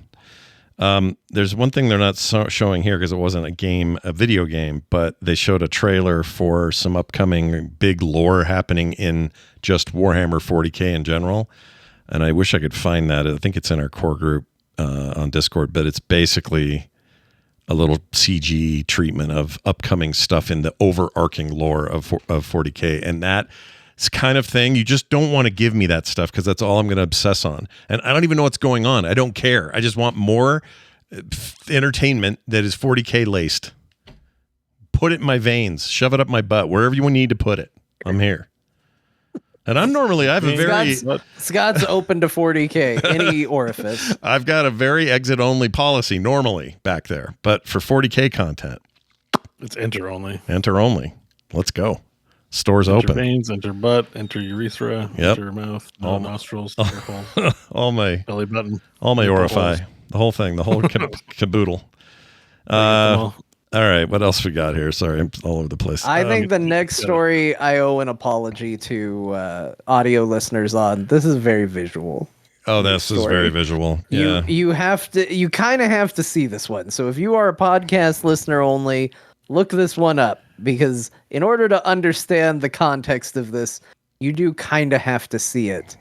But did you guys see the WizKids Baldur's Gate 3 miniatures? I did indeed. What was promised versus what was delivered? I 100% did. And man, so the game is free of black eyes, but this is funny as hell. Like, it just is not. I mean, this is Wizards. It's not Larian. I mean, look. No, it's not Larian. This is WizKids made these. Look at that. Off of the game model. Shadowheart's the worst. Shadowheart, for those who can't, for those who can't see, the Shadowheart for this is. Remember that lady who tried to repaint Jesus's face? Yeah. It is exactly that as a horrendous. I'm no longer attracted to her now. That did it. Hold on. What? Oh, is that Gale? Wait, who was I looking at that's before? Gale. Oh, That's another Gale. That's another Gale. They're not even. That's so bad. Oh my gosh! Did they paint that on the eyes? You know what he looks like? He looks like this is an actor. I can't think of his name though. Oh, you know. Asterion does right here. Yeah, like he looks like an Italian wise guy. Like be shame if anything happened to your establishment. Here, just for the fun of it, I'm gonna put up two comparisons. So we take this great it's shot. the guy who swims with the fishes or whatever. Don Aurelia. Luca Brazzi or whatever. Luca Brazzi sleeps with the fishes. Yeah. I don't know who that is. Okay, just for Godfather. Just for fun, since we're doing the visuals here. All right, so we're gonna put up a perfectly good Lae'zel. Look at her lovely alien face, very detailed. Yeah, there's Bazel right there. Yeah, and now we got the worst thing you've ever seen. I mean, come on, dude, that's really bad. And did they apologize and refunding people or anything, or what are they? Yeah, doing? they are. Oh yeah, that's the news story. They're offering refunds. Sorry, Okay. I got distracted by the art. I missed the actual headline. They understand that it is bad. They're offering refunds, full refunds to people who bought it. Yeah. Do you want to romance me in this video game? Wah, wah. Really bad, dude. I mean, she's just misshapen. That's her scar, I assume. That's what they're aiming for there. I think so. Woof. I saw someone else respond. So the one you're showing is kind of the notorious one that kicked it all off. Yeah. Someone else said at least yours has a head, and they post a picture of their box, and Shadowheart had no head. What? They just didn't give her one. It's just a body. I should ever hang out down here. I want to meet the people that worked in whatever factory, pressed those, put them in boxes, and shipped them out, and went. Yeah, fine. No, it's the worst inspection process of all time. Or maybe it was a protest internally. I don't know. Nerds don't give a shit about this stuff. Just give the nerds their toys and shut up. Well, thanks, Whiz Kids. You did it. You made it look Whiz bad. Kids like a company? Yeah, they're like that people know or whatever. Yeah, they make they're toy maker types. I think they make Oh man, they do hero clicks. Hold on, I can tell you real quick here. They do. Mage Okay, Knight, they know what Hero they're. Clicks. Okay, this is a company that should know what it's doing. Yeah, Mech Warrior. Yeah, They do good yeah. stuff. If you go to their website. Yeah, I just thought maybe it was just some trashy ass, toy, just whatever. Here's your crap. Yeah. But these guys actually make quality. Their whole premise is making quality miniatures. So Yeah. it's pretty bad. See, collectible miniature games. Trying to just get a good idea of a. Yeah, I'm just looking at some of their other products and it's just oh no, they Star Trek Attack Wing and all the pieces look nice and Yeah, they're not supposed it's to be not bad. this isn't it's not just some oh yeah, we just make fulfill toy contracts, what do you want? We'll just make that for you, okay? Trying to get to their. Here we go. Here's some stuff. Okay, so here's Marvel Hero Clicks Colossal Clicks Bundle. I mean, this is all fine. Yeah, this. I'm looking even just at this lizard statue looks funny. The way he's what? I'm a lizard. Yeah. Just right on the homepage. Go to Hero Clicks. Hang on, you need to see this. It's actually pretty good. I put the link in Discord. Okay, let me take a look here. Just the page I'm looking at. It's the Hero Clicks page. Yeah, I'm going down. Hold on. There we go. All right, what do we got here? All right, I'm a lizard. Oh, what? What? How did this happen? I don't get it. Spider-Man, you bastard. And he's saying to himself, these are not. These are articulated, decent looking faces. Yes, this looks like nothing like what the pictures are, and I believe I've seen these products in stores. So I'm I believe that's a royal F up they did on their Baldur's Gate stuff. Hang on, is there a way to find out what they're supposed to look like on here? Well, Yeah, the very first picture in the article is how they advertised it. Oh, I missed So that. if you click the link in our show notes, there is a what was promised, what we got. That first picture is what they were supposed to look like, I believe. All right, let's take a look again. Here we go. Oops. Okay, so the first link. Yeah. Oh, it's like a carousel from Reddit. So the first one is what they're supposed to look like, I guess. Where's Scroll down. I don't see it. Oh, here? Here. That right Yeah, there. click that one. Oh. That one right there. That's Oh, what they're yeah. If supposed to that's what look they're like. supposed to. Oh my gosh, why are they viewing spoilers here? It's so stupid. Okay, I mean, we're not getting close-ups of them, but oh, geez. But you can tell this is what they're showing here is way better than what they gave us. Oh, We're involved. gosh, dude. I mean, this is just, no wonder they set it off. It is that Jesus painting. It really is the Jesus painting. Well, may it live forever in gamers' hearts. All right. Doom the Dark Ages selling well. It's just a little bit of an update. 3 million players so far confirmed. Purchased the game. Hang on. What? You gotta scroll down on that Reddit thread. Is there more? Is it worse? Pictures. Oh, I mean, I'll just post them in the Discord. wait. Oh my gosh, who is that? Is that supposed to be? That's a space marine. What is I this? think that's Titus. This is Titus. What happened? Did they make that too?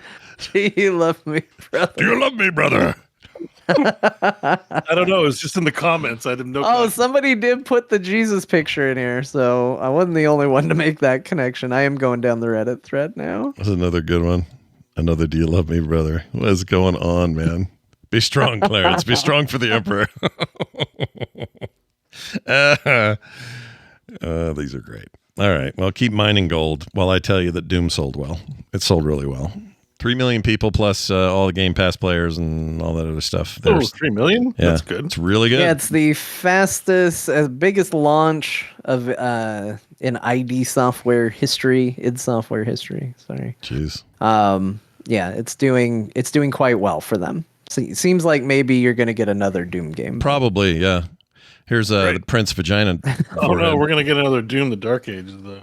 I like Doom the Dark Ages. We're going to talk about it. I know. I told you this was the most mass appeal for the game, but not necessarily Beau appeal. I still say 1, 3, 2. That's my current run. It's my current rank. I hate ranking. Did you finish the campaign yet? Well, we'll Almost. get to it. I'm 1, 2, 3 now. I've changed from week to week. Really? Yeah. 1, 2, 3. Yep. Yeah. 1, 2, You guys, 1, 3. by the way, I have an admission. You guys were 100% correct about how things would go with the soundtrack after the initial bit, because the initial bit starts strong. I think there's fine. The introduction when he lands for the first time, the music is kind of Mick Gordon adjacent. It's enough for me to get excited. I heard it and I was like, all right. And then that's about as far as I'd gotten when I was talking about it. The soundtrack was made by Finishing Move, which I think people might have heard of that band because they do a lot of video game soundtracks. Yeah, they're fine. They're suited to the task. It's just it's not iconic. You guys said this last week. You're like, it's just not iconic. And you're right. It is not as iconic. The Mick Gordon stuff rules. And in fact, I spent way too much time this week just listening to the Doom soundtrack. The original. It's so good. Yeah. It's not like they did. It's not saying the people who did this soundtrack did a bad job. No. It just sounds like It's not the same. it could be anything. It could be.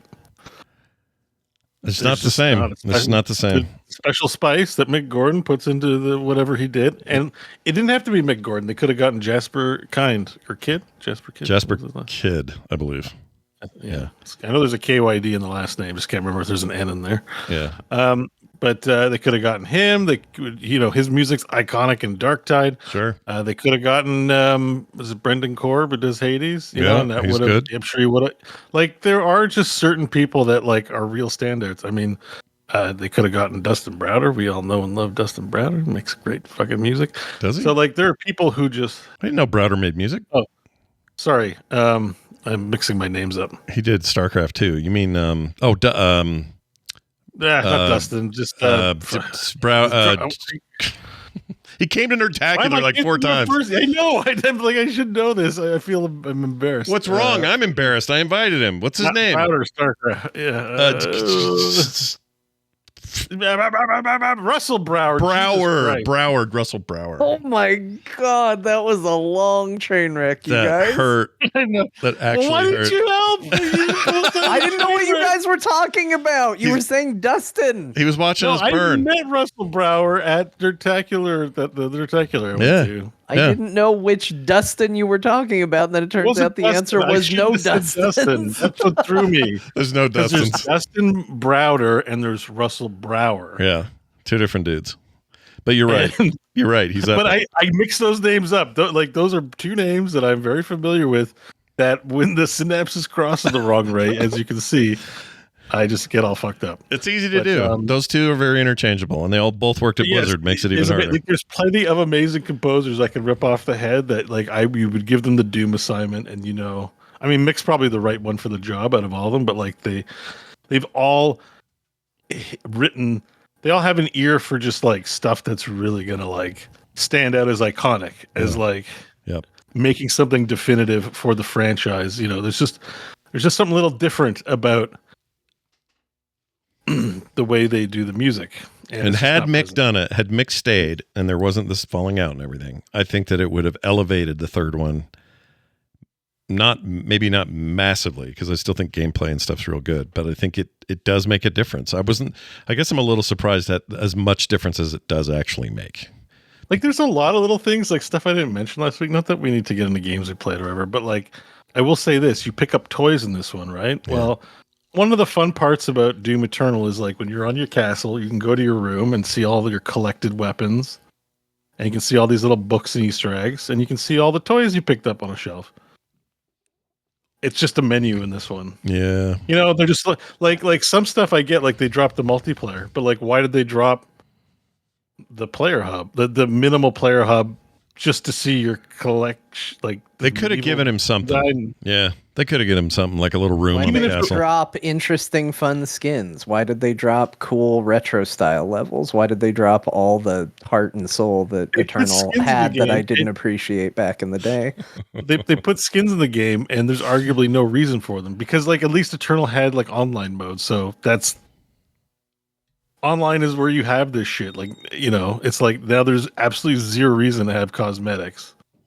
That's a first-person shooter. That's a good point. You can't really see it at all. And I've gotten the cosmetics. You barely notice it. It's oh, my rocket launcher's gold. Actually, I don't like it. I'm just reverting it back to the original look. It's not that big a deal. It's also minimal effort on that front. It's not like there's a pool party Doom guy that maybe I wouldn't want that. Really crack up in cutscenes because it's oh, here comes Doom guy wearing a floaty. Yeah, it's just they skimped on some of the master craftsmanship. They skimped on that too. Okay, well, let's get to it because I've got a lot I want to talk about. We got to get to what we played. All right. One last thing. This conversation's going to continue. Fine. One last thing. Magic the Gathering. We'll sold well. Congratulations. Good job, guys. Yep. You sold a lot. More effort. Good job. Put more effort into the next one. Yeah, for sure. All right, we're going to take a break. When we come back, those games we played that John talked about, as well as a Dear Martha game show. Oh, wait. What? What we skipped? You skipped Beau's news story. I just said Magic the Gathering, and then you said something else. I thought you were done. What do you want, Beau? Right, I just need to tell John about this because okay. In the Final Fantasy set coming up, yeah, there are 15 different Sid cards for all of the Sids in every game. Oh, that's fantastic. That's the story. I just want to. No, that's cool. There's always a Sid, right? And you're just which Sid are they going to pick? They're putting all the Sids, and all the cards are called Sid, and you can have as many Sids as you want in your deck. They're making the rules. But they're having. Oh my gosh, that's incredible. Will the art represent each Sid representation? I haven't seen the visual. Oh, look, it's the. I'm going through a slideshow of them right now. They've got the dorky, shitty-looking one from 6 that's real tragic. There's cool pilot Sid. Oh, there's the friggin' dingus headmaster Sid. There's the one that gets turned into an oglop. The timeless artificer looks like he's down for a good time. Well, they're all timeless artificers. Oh, is that his permanent class or whatever? They have different art, but they're considered different. They're numbered as different cards. So it is 15 different cards. It seems. Who's they this? Just have different art. Who's this Sid in the banana suit? That's the one from Final Fantasy VI. Okay. All right, that one I know. That one I don't know. What's that one from? Oh, there's your sexy open shirt Sid with what's his Lorath's voice. Yeah. Oh. He's in there. Yeah, it looks like we got. Oh, look at him. Hubba hubba. Who's this one? Do you know these? I know most of them. I'm impressed, actually, because I don't know. I've known 2 so far. I think that's your one time Sid was a bad guy. Is that early? Spoilers. What game is that? I'm pretty sure he's a bad guy in 15, right? Oh, down here it says FFX 13. Oh, 13. Maybe it was 13. He was a bad guy. I don't remember. I think that's your bad guy, Sid. Though. Ooh, there's the one in the MMO. Yeah, there's 14. Yep, know there's him. 14. I like that, Sid. Oh my gosh, this one catching Pokemon on the weekend? What's this guy's deal? He's 15? Yeah, he's 15. Whatever's going on there. Oh, right. 15 is where there was a dude, Sid, but you're mostly with his daughter or his granddaughter. Right. She's a mechanic. You meet her pretty early. You're right. She's kind of pretty. I played that far. Yeah, she has assets that she sells on, if that makes any sense. This one is 15, 16. So that's our guy lately, according to this. Says that's a 16. Yeah. And then you got that's the end of that. Yeah, anyway, I thought it was important to tell John about that. No, I liked that news. I'm glad we came back. No, that was great news. Honestly, everything I see about this Magic set, even with zero understanding of how Magic works, just makes me absolutely stoked at the level of understanding that they have for the product that they're putting into the hard cards. to pull you into the hobby. This is a huge deal for them to try and actually get new people to play them. Yeah. Well, they would, except I can't get any of them. But Yep, I right. can appreciate, with the exception of the ability to actually own any of it. Yeah, it's very compelling. It's very good. All right, we're going to take that break now. When we come back, all that stuff I mentioned earlier and probably a little more. So stick around. We'll be right back. Now we're back. Hey, everybody. We're back. And that was fun. Beau, did you have a good break there, wherever you went? Oh, yeah, it was great. Yeah? 10 on 10. Oh, my gosh. That's good to hear. Incredible break. Best break ever. The best break. Well, good, because now it's time for us to have a little game. Let's see how ready we are for this. John's prepared something. Oh, shit. Yeah, little Dear Martha game show business. John, explain how this works, and let's play. Yeah. We are back to Find the Flaw. We've been playing it recently here. If you're new joining us, here's the rules. I'm going to read a Dear Martha letter. They contain a bunch of information about a video game. And it is Scott, Beau, and the chat room's job to try and identify which statement in the letter is not true and needs to be corrected in only the way the internet knows how. Excellent. It's basically actually. Okay. I'll continue to at least credit the source of this game because I'm totally ripping it off. Well, past couple weeks, look, I'm going to be honest with you guys. It's not a criticism. Yeah. This is a hard game. You guys are not doing well. No, we're not. We're doing bad.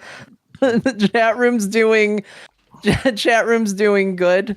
You guys aren't doing great. Okay. I will tell you this week is easy. I think. Oh. Well, I don't want to oversell it because then if you also get it wrong, you're going to be like, man, we couldn't even get the easy one. But whereas in a lot of these, I have started out typing things I thought were true and then found, oh, surprisingly, this is false and made that the thing. This is something I knew from the get-go was not the case. So hopefully that knowledge somehow translates to you guys there. Well, and with that said, we'll get to it. off we go.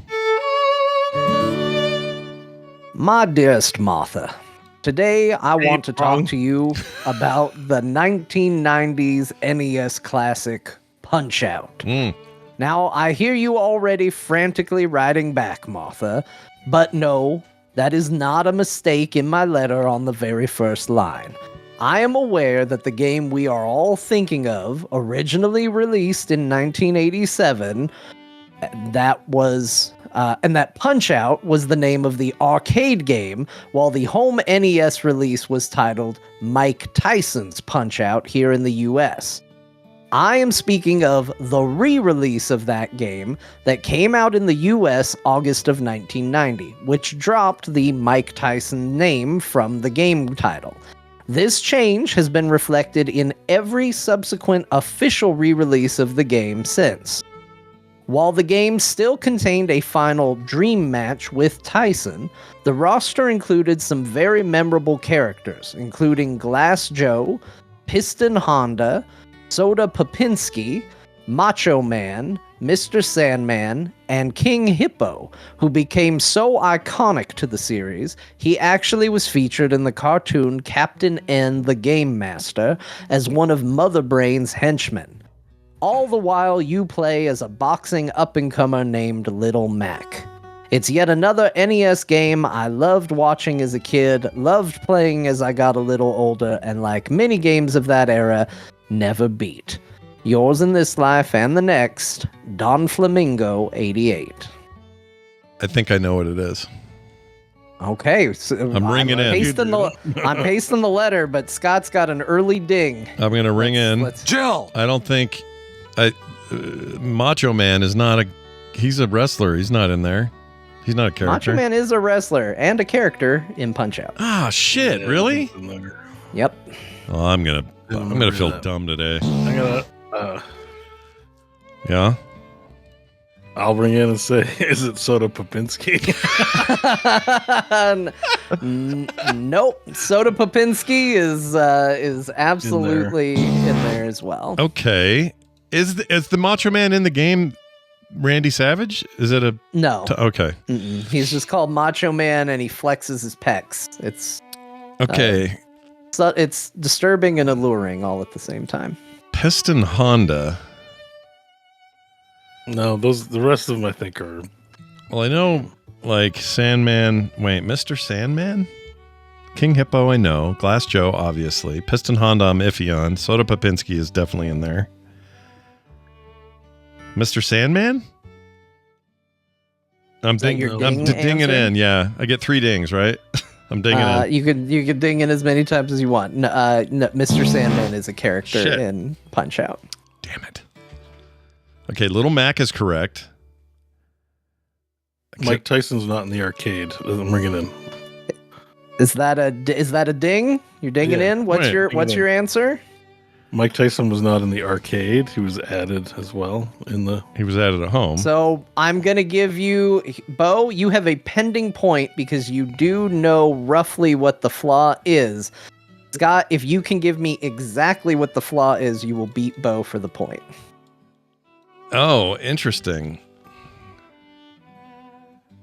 I gave you a big hint there, Scott. But the arcade game did not have Mike Tyson. Maybe he was named something else, and the point is you get the right name. Like he's called Suspenders Bob. Suspenders Bob.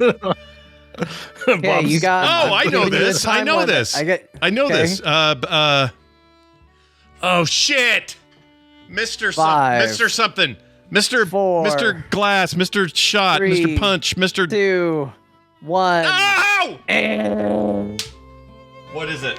Beau is going to get his half a point victory. Here is the error. So all of this is true. Originally released in 1987, the game was called on the NES Mike Tyson's Punch-Out. Yeah. However, in the 1990s, Nintendo lost the rights to use Mike Tyson's name and likeness. So Mike Tyson was removed from the game and replaced by Mr. Dream, who does not look like Mike Tyson. And it is now Mr. just known Dream. as Did you say Punch-Out. Dream? Shit. Yeah, Mr. Dream. Dream Mr. Dream replaced Mike Tyson and has replaced Mike Tyson ever since. If you play the game on Virtual Console or anything like that, you are playing Punch-Out, the version without Mike Tyson. And even Mike Tyson has joked and commented on this, saying it's not real unless you're fighting against him. So, Scott, we should talk to those Play Retro guys. I think maybe they did these games. I mean, we've even covered this game. I just could not remember the Mr. Dream part.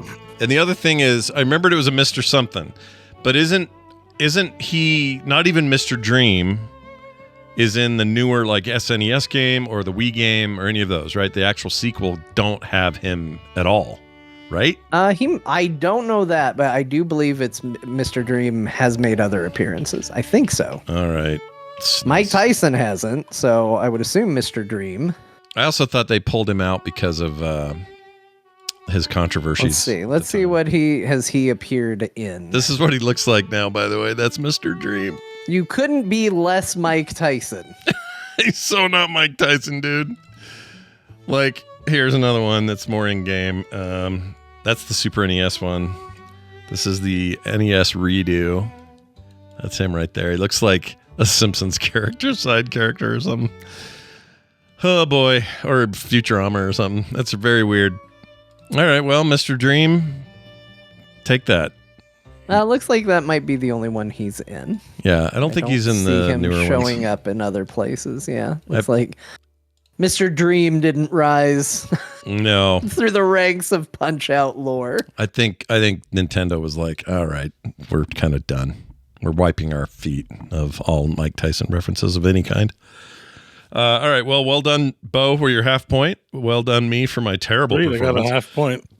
I saved John from complete embarrassment. Yeah, or the other way around, I think. Literally, we'll call it a whole point. I think he identified the problem. Yeah. Okay. Yeah. He could. I'm fine with the half point. It could have been better. It wasn't fully accurate. Your new nickname is Half Point Schwartz. That's your new name. You like that? May the half point be with you. May the half point win. All right, or let the half point win. Anyway, that's not what I'm talking about next. What I'm going to talk about now is games we played, because we played a bunch. And we're going to start with the shared play this week. Doom: The Dark Ages. We mentioned it earlier. Beau is still playing. I think you, according to this, you're 75% through on Nightmare. Good Lord. Yeah, man. I'd done most of the missions, then I got distracted. But yeah. Yeah. Nightmare is not too bad. I've definitely had some deaths. Yeah. It's do you have enough? A lot of incoming splash damage, I find, but yeah. So that's one of my beefs with any of the things. Not beefs, but it just feels like I'm getting damaged by stuff I can't see sometimes. Yeah. I don't know if that's just because the shield is blocking a bunch of my view. I think it's happening more because you're not always be moving. Yeah. So like that happens in Eternal, but the way to do the harder modes is just like constantly be dashing and moving around, so that right. They're at a certain point they're going to line up their shot where you are, so you don't want to be there. But like in this game, you don't move around as much, and then it's like, oh, let me use my shield. Oh, shield health gone, and I'm like, oh no, I can't deflect anything, and then you get overwhelmed. So sure, it's usually a combo, like two hard. They'll like pair up two hard monsters, and then your shield will break, and you can be like, oh no, and then you're done. Sure. Enjoying this run through on harder, or I will say there's two great things. One, if you'll notice on my HUD, because you're showing some video, you can change the icon on the bottom to be the original Doom face. Oh, look at that! Oh, that's nice. Yeah, it's in the settings. Nice I didn't know that was there. I was like, holy crap! Like, I needed that. Like, I mean, I kind of like their weird little amorphous looking thing, but this is a great option. Look at that. Yeah, I thought the homage to it was kind of nice, but it looks good. It's awesome. Yeah, I love that. Yeah, that's great. So the face is pretty good, and the other thing is, there's a HUD you can turn on that shows you the direction that projectiles are flying in from in places you can't see, which sounds super useful, but it's so hard to pay attention to in the middle of a heat of battle. But you may find it helps you to turn it on. I didn't even realize that's not a default setting. So I have to go look at that, because I struggle with just feeling like shit's happening around me that I'm not, because the game it's way more, because you're tanky. You're supposed to, move away from stuff and then block a lot and look down the barrel at your enemy and not worry about the dude behind you. You're not strafing the way you would in like Quake or even the other Dooms. And so I don't know what that says. It's maybe more about me than it is about the game, but it's fine. Anyway, I'm still enjoying it, and I guess I'll wrap it up, and then I don't know if I'll do nightmare modes or not. It is pretty rough, I will say, like the incoming damage. It's a longer game. I think I'll wait for like some speed runs to see there's probably some good techniques to dealing with things, and I'm not playing optimally. So sure. John, you're still deep in, or do you beat it? No, I finished it. That's I'm right. done. You beat it. It's done. It's uninstalled. I've moved on with my life. Give me your dark take, your hot dark take. What did you think overall? I really fell off interest of the game on the back half. I think, and a lot of it is me. Again, own where it's you engaging with the game versus the game in and of itself. But I do think that. I think they made some decisions with this game that are they work fine in the context of the game, and they don't work great in the context of a Doom game. And so one of the problems that I have with the game is I basically found my play style and my rhythm about a quarter of the way through the game, through the campaign. And the only time that changed was when I got the rocket launcher, which is still about halfway through the game, a little over halfway. Yeah. So for 50% of this game, I was playing all encounters exactly the same. The only variance on what I was doing was what the encounters themselves were, which by that point, generally speaking, you've seen most of what the game has to offer. Every now and then they would sprinkle in like, here's a brand new enemy, but even dealing with those enemies was not wildly different than how I was dealing with the ones that came before. So in other words, I found an optimal way to play that worked for what I was into, and that's just how I played. And so by the time I got to the end, I was spending a lot of time getting frustrated with the game, where I would just, every time I'd finish a level, I'd be like, all right, I'm done. I'd walk away from the game for a while because I was getting bored. And then I go back to it because it's a fun game and it's fun to play. But I'd find myself getting bored very quickly. And I realized that a part of that is that because I had found such a strong way to play, which was basically shield parries, melees, and super shotgun or rocket launcher, depending on what I was fighting. And they would self-heal or kill very quickly, and I wasn't taking a ton of damage, and it was just how I played. So getting a new weapon was never exciting. Seeing a new enemy wasn't particularly exciting. The environments looked nice, but, you know, they're doomy. You've kind of seen it. And so, and getting treasures, I had already fully upgraded everything. So whenever I picked up gold or, you know, had to get a necklace or something, that wasn't interesting to me because I had no intention of upgrading any of the stuff I wasn't using.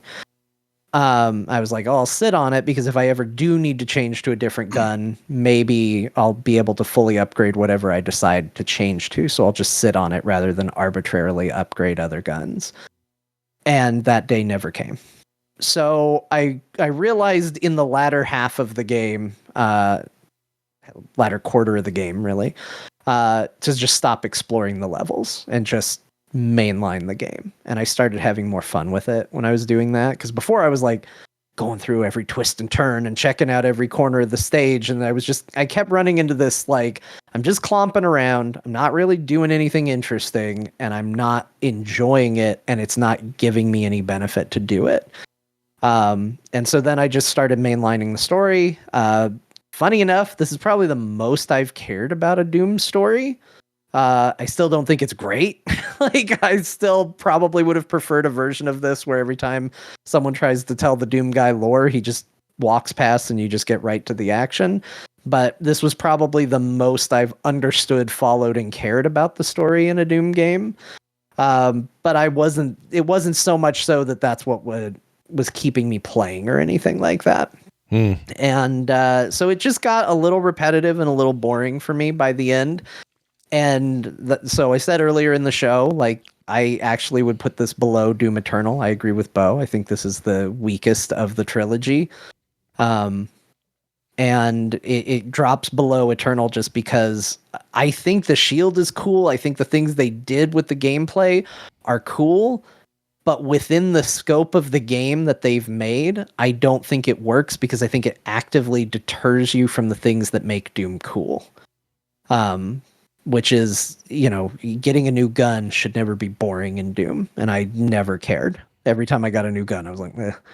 And every time they tried to change it up with, like, now you're going to be the robot. It was like, okay, well, the robot is dodge, punch, punch, punch, punch, punch, super thing, dodge, you know.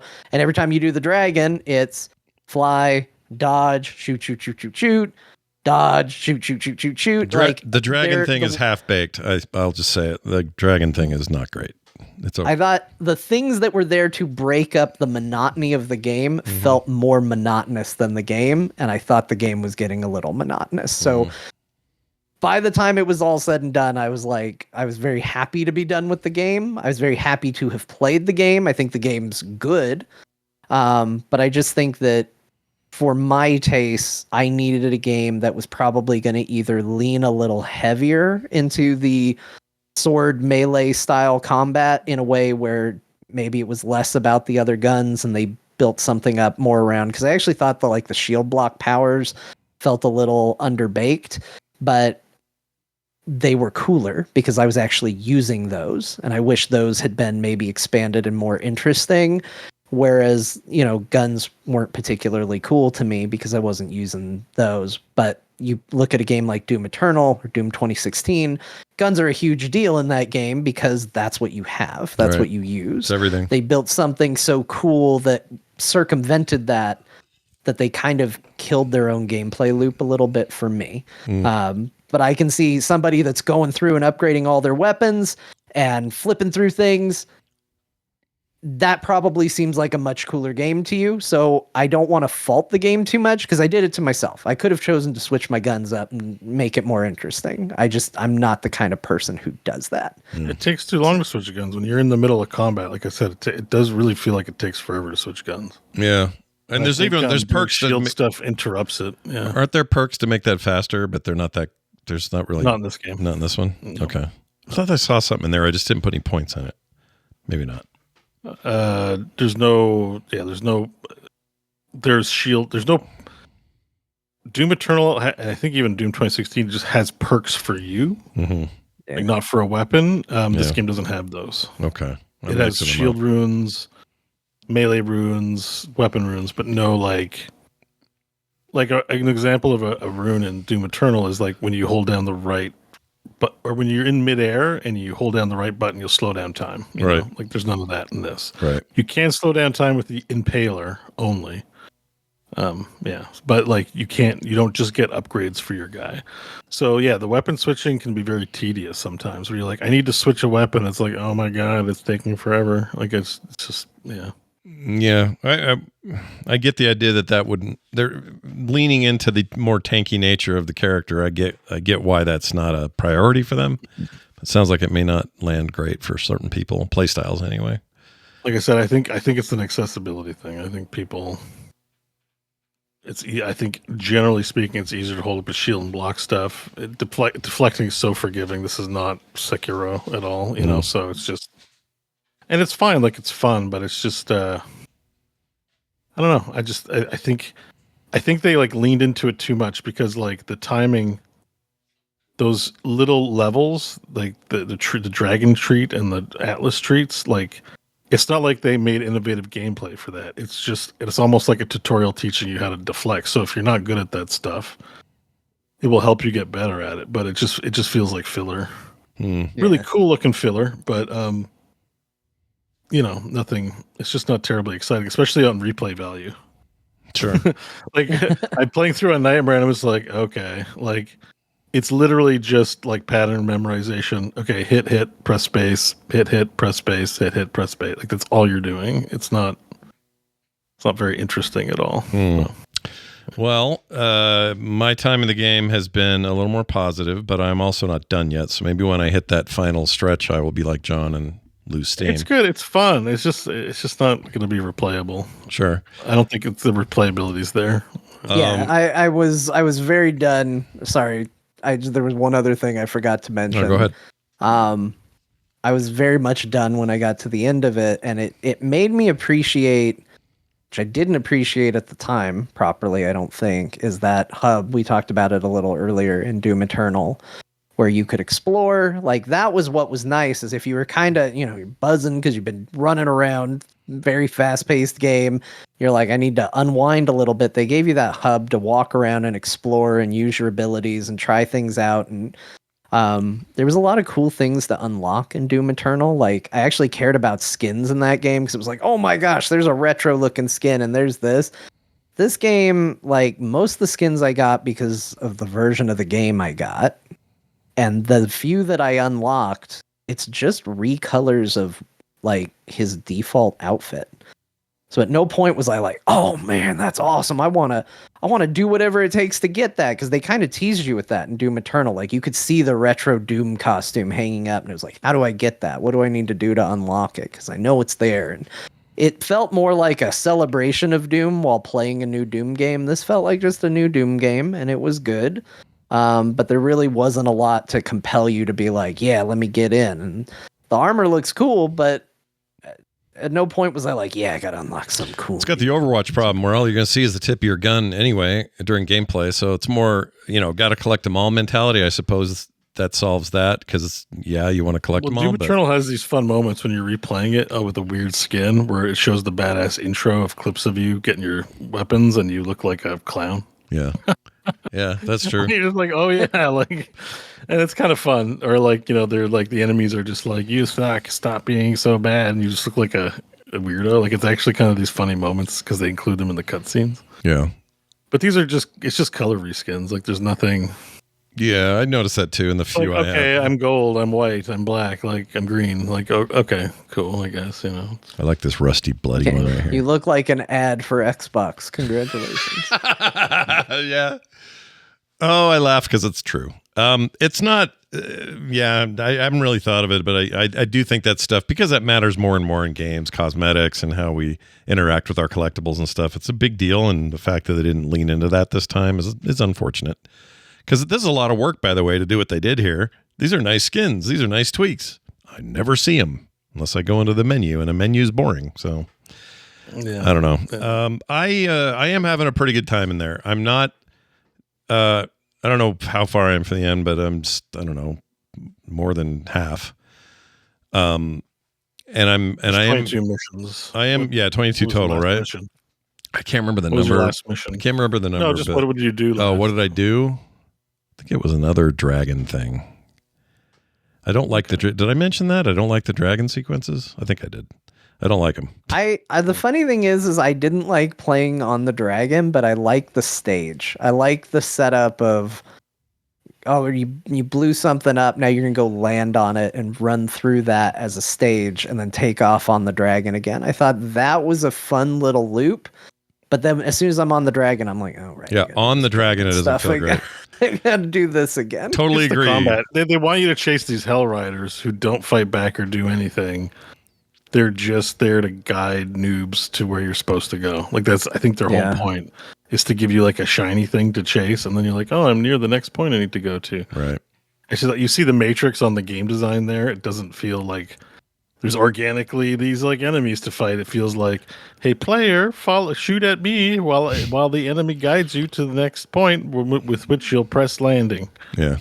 And I'm like, I like the mech stuff a lot better than the dragon stuff, because the mech stuff, it just feels badass, and I realize it's very simple. That's if I had a beef, it's that. It's cool, but it's just so stompy and loud, and I'm taking out like half the army I'm supposed to be protecting as I walk over bridges and shit, and the way that those demons fall apart as you kind of beat them up or shoot them, depending on what you're doing. That stuff's just awesome graphically. Like, I really dig that. And partly the reason I loved getting to those is because they really lead you into this sense of like, my gosh, those are colossal. I'm never going to fight those things, am I, somehow? And then you walk in there and the things like, the suit's like on a cross, like, and it's got steam coming out of its palm. So it's basically big, Jesus thing hanging up there, and then you get inside of its head, and now you're just this giant. I don't know. That stuff worked for me for whatever reason. So every time I get in, from a cool factor, it definitely did. It made me ask my first question, which was, I had shorn all the chunks off a demon, but it was still alive, and I just thought, what kind of life is he gonna have if he wins right now? Mm-hmm. Like, he's missing half his torso, his bones are sticking out, his skull's showing. If he ends up killing the Doom guy here, like, there's no future for this man. Mm-hmm. He's not gonna. It's not gonna go well. What kind of life is he gonna have? Like, none of them want to take their ball and go home. If I was in the state some of these demons were in, I'd be done. I'd be like, look, half my arm is gone. Can I just go home? I'm done. Yeah. Well, I am gonna beat it. It's not that long of a game. I keep getting distracted by other stuff, but I'm gonna finish this one and put it. Last week that Scott talks about Doom the Dark Age. It might be a while until I bring it up again. You never know. He said he was gonna finish it. He'll never play it. Probably, yeah. This is the sign that I won't actually beat it, is when I say I'm going to. But it's I don't know. It's cool. It's Doom. It's cool. It's good. It's fun. Yeah. It's like worth playing on Game Pass. It's worth the purchase if you like the action single player FPSs. It's best in class. Yeah. It's good, like it's just, again, it's quibbles over like the direction of the franchise, because like 2016 presented us with a very different thing. And actually, since last week, remember we talked about other like different classes. Right. I watched a developer interview where they confirmed like very intentionally they don't want to make the same Doom game. Yeah. Why would they? And every time, well, I mean, to make money, otherwise it's subtle, but like at the same time, I would just take Doom 2016 or Eternal and just add more levels. And I think there's a real need at that price point with the type of sales they're trying to make to guarantee people will like to, you overcompensate on that AAA scale because the game is very simple. Yeah. So it feels like, why would this sell a lot? I think in a certain way, if you're just like, you get 8 guns, none of them do anything fancy. There's no upgrades. We just gave you 30 more levels. Here's please $90, and the fear would be that's all you're providing for us. Like it's something a lot of franchises would not get away with, I suppose, and they probably have that lingering as well, where they're like, well, we added lore and we added upgrades and we added this and that, and I can sort of understand feeling like fearful about just being like, we just get, because that was what 2016 was praised for. Like they took out some of the Doom 3 stuff and just made the basic ass Doom guy but modern. Like modern graphics. Remember this intro? Still, but even that game had like upgrades, right? Like even that. Oh, sure. Had great alternate weapon firing modes. All that shit was great in that first game. I had to go back and revisit it this week for a couple of reasons. I was making some videos, but one of them was a reminder of how cool this intro is. I'm just going to play the audio, but it still gives me chills. Check it out. I'm willing to take full responsibility for the horrible events of the last 24 hours, but you must understand our interest in their world was purely for the betterment of mankind. Everything has clearly gotten out of hand now, yes. But it was worth the risk, I assure you. Dude, then roll the logo, and then he goes out, cocks his gun, walks into Mars. There's that Mick Gordon track. Oh, the music is so it's good. So good. The thing about the music is, and this is going to sound way too artsy for Doom, but I swear to God, this is what makes it so good. The music is to me an approximation of Doom Guy's rage. Yeah. And while Samuel Hayden is there talking to him about, hey, we wanted the best for mankind, the music's getting louder and louder. Yeah. And in my head, Doom Guy behind that helmet is just getting madder and madder. Like, God, I hate demons so much, though. Yeah. I just hate him. And the music gets louder and louder and louder as he gets madder. And finally, he's just like, I won't listen to this robot anymore. I want to go shoot some demons. And off he goes. And we're in full heavy metal music at that point. It all gels so perfectly. And also the atmosphere of that game where it's like, I think Doom is at its best where it's like things were normal and now they're messed up and you're here to fix the mess up. And where it's like kind of a horror game, where a horror game if you're anybody except Doom Guy. Right. And then, yeah. And I think that atmosphere works best for the game. And that's why 2016, I think for me still is a cut above the rest. It's Doom Guy's complete apathy for narrative and his rage being tied to the soundtrack and how good that soundtrack is, and he's just gonna go kill some demons. Yeah, there's nothing like it. That feeling is I've yet to in a game since then felt that in any game, including Eternal, which has a pretty banger intro as well. There's something there. It's just really hard to not do it. All right, so there's that. You guys also played some Kingdom Come Deliverance. Beau continued. John started. Yeah. Let's talk about your time in there. We've all three of us have played the prologue at this point, right? Oh yeah. Yep, that's true. Yeah. We have. I'm fairly far. John's take. Yeah, how far are you in, John? Are you past all that? I'm not very far. I've kind of my friend has gone off on his own. Yeah. I found myself in the world. I've made my way through the woods. I made my way to 2 different little towns, I guess you'd call them. I've been helping out a blacksmith, and that's about where I'm at. Okay. In terms of story. Yeah. Uh, Yeah. I know the blacksmith. You're about where So- John Beau was last week, I think, or so. Yeah. So here's the thing. I completely get why this game is so beloved by people. I am struggling a little bit with combat. I'll just put what I think is the big blemish of this game, in my opinion, right up front. And it's something that maybe as I get better at it, maybe as I learn more, maybe as I get good, I'll change my tune. But I did my sparring match with young Prince, or whatever his name is. Like I did my little sparring match with him, and it felt like it took 72 years, but I won that duel. I'm not sure why it took so insanely long. Again, maybe I missed a tutorial at some point, but I felt like I was thwacking the shit out of him with a stick for a long time, and then I feel like I wasn't hitting him at all when he's like, "Oh, Henry, you win. All right, jeez." And I was like, I didn't even hit him. I've been hitting him for hours, but now he's just like, "Oh, you win." So I don't really seem to know how combat works. I don't know if I missed a screen, if I'm just bad, or what is missing. But after winning that duel, which I got an achievement for, I have lost every combat encounter that I have faced in the game. I have not won a single time. I have either lost and the narrative continued in spite of it, or I've lost all my progress because I was killed immediately. So you're not wrong that combat is hard. I went through a phase where, like I said, I was just trying to kill the guardsmen in town over and over again, and the best I could do is the one unarmored guy. I think you're supposed to like suck balls at the start of the game. Like I think it's just a skill point issue. Yeah, you are supposed to be bad early on. No it's question. a skill point issue as well as like armor being meaningful, like more meaningful than you think it does. Yeah. And the other thing I read, like I was watching some like basics of combat.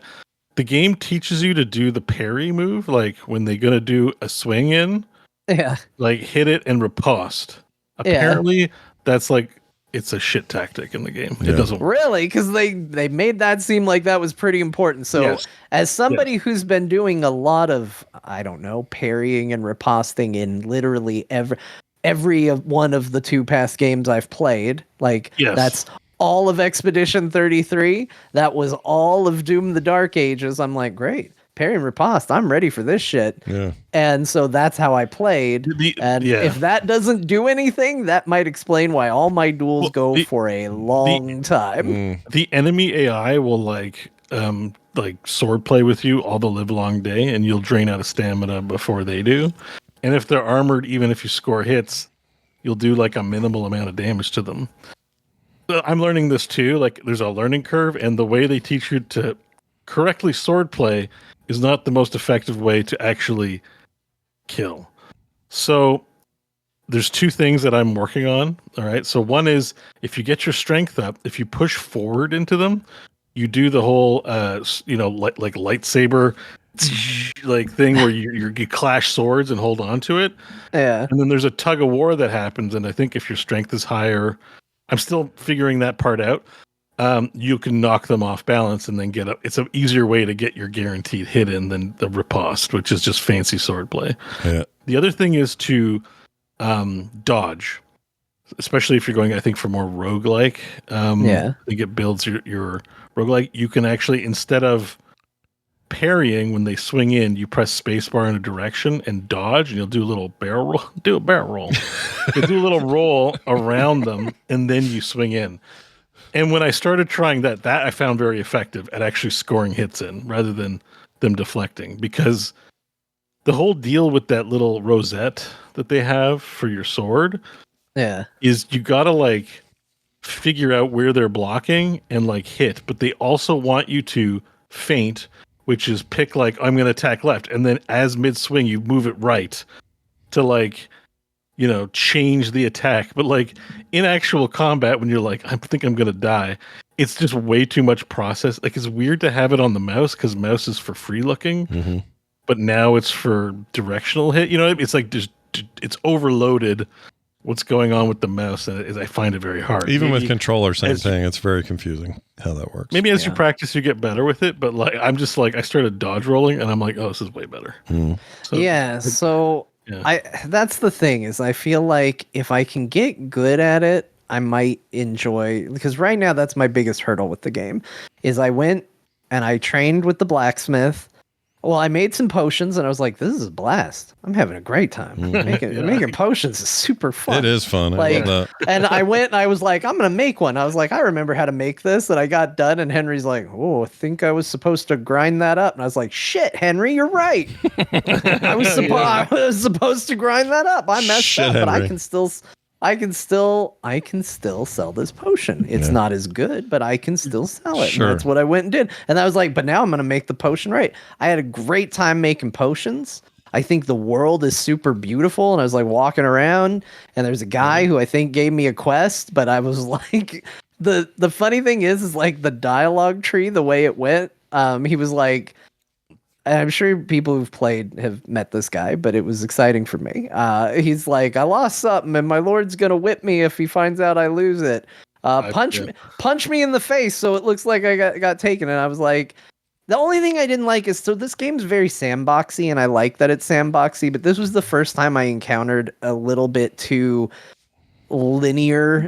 There's a little too much on the dialogue, because my choice was like, I'd love to punch you in the face. It was like something like that, where it was like with pleasure and then punch him. And then there was like, I'm not going to just punch you in the face. I was like, well, to me, Henry seems like, the way I'm playing him, because the way he seems like fairly honorable sort. Like, he's trying his best. I don't think he's the kind of guy that's going to be like, I would love to just punch this random person in the face. Yeah. So I just went with, I'm not going to just punch you in the face for no reason. He's like, all right then, well, talk to you later. And I was like, oh, so I guess that's it. And then that was kind of just the end of it. Yeah, well, if you're not going to help him, it's not like he wants to be your friend. So I was like, okay. And I continued on my way. There was a little nuance where, no, I didn't punch him. No. I punched him. Thing is, I think you can kill him, because it frees you up and you get into combat mode, and I think you could. I think I kept punching him. I punched him like 5 times, and I'm like, okay, I need to stop. I'm like, oh, I have to talk to him to see if he's okay. You actually killed that guy? I don't know, but it's not one punch. I punched him like 5 times, and he was like, oh my god, his nose is bleeding. Like, and then you're like, I'm sorry. Like, your guy is nice. He's like, oh, I'm sorry about that. He's okay. This will be very convincing. Like. Yeah. Weird. Yeah, so I just walked away from him, and then I went and I became a blacksmith, and I really liked blacksmithing. And I was like, it's kind of cool, huh? Maybe I'm just not gonna play this game. Maybe every time I get in a sword fight, I just die. I really don't care what happens to Captain Fop and wherever he went. Like, maybe he's the guy I'm that left. For Hans? Yeah. Maybe I'm just gonna screw the letter, screw anything else. I'm just stay in this town and live my life as a quiet, well-to-do blacksmith. People seem to like me here. They're not throwing poop on me here.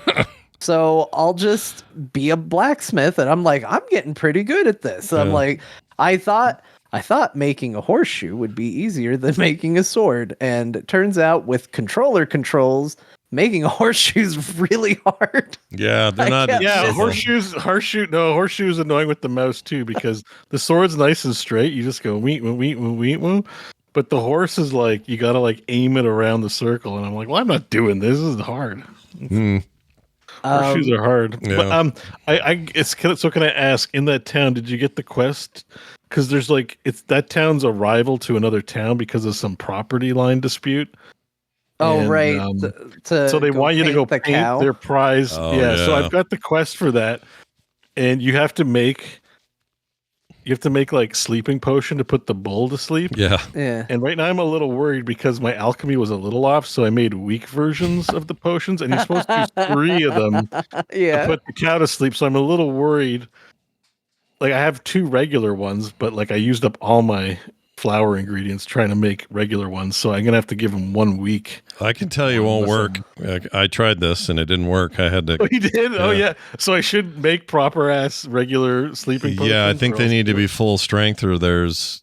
I died or something. I have like 8 week strength ones, and I'm like, well, maybe you can. Dose, what happened? Bo. Just up the dose. Yeah, maybe you up the dose. Maybe that'll work. Actually, the game's such a sandbox. It's possible. So the bull woke up and you got screwed. I got killed. He trampler kicked me or some shit.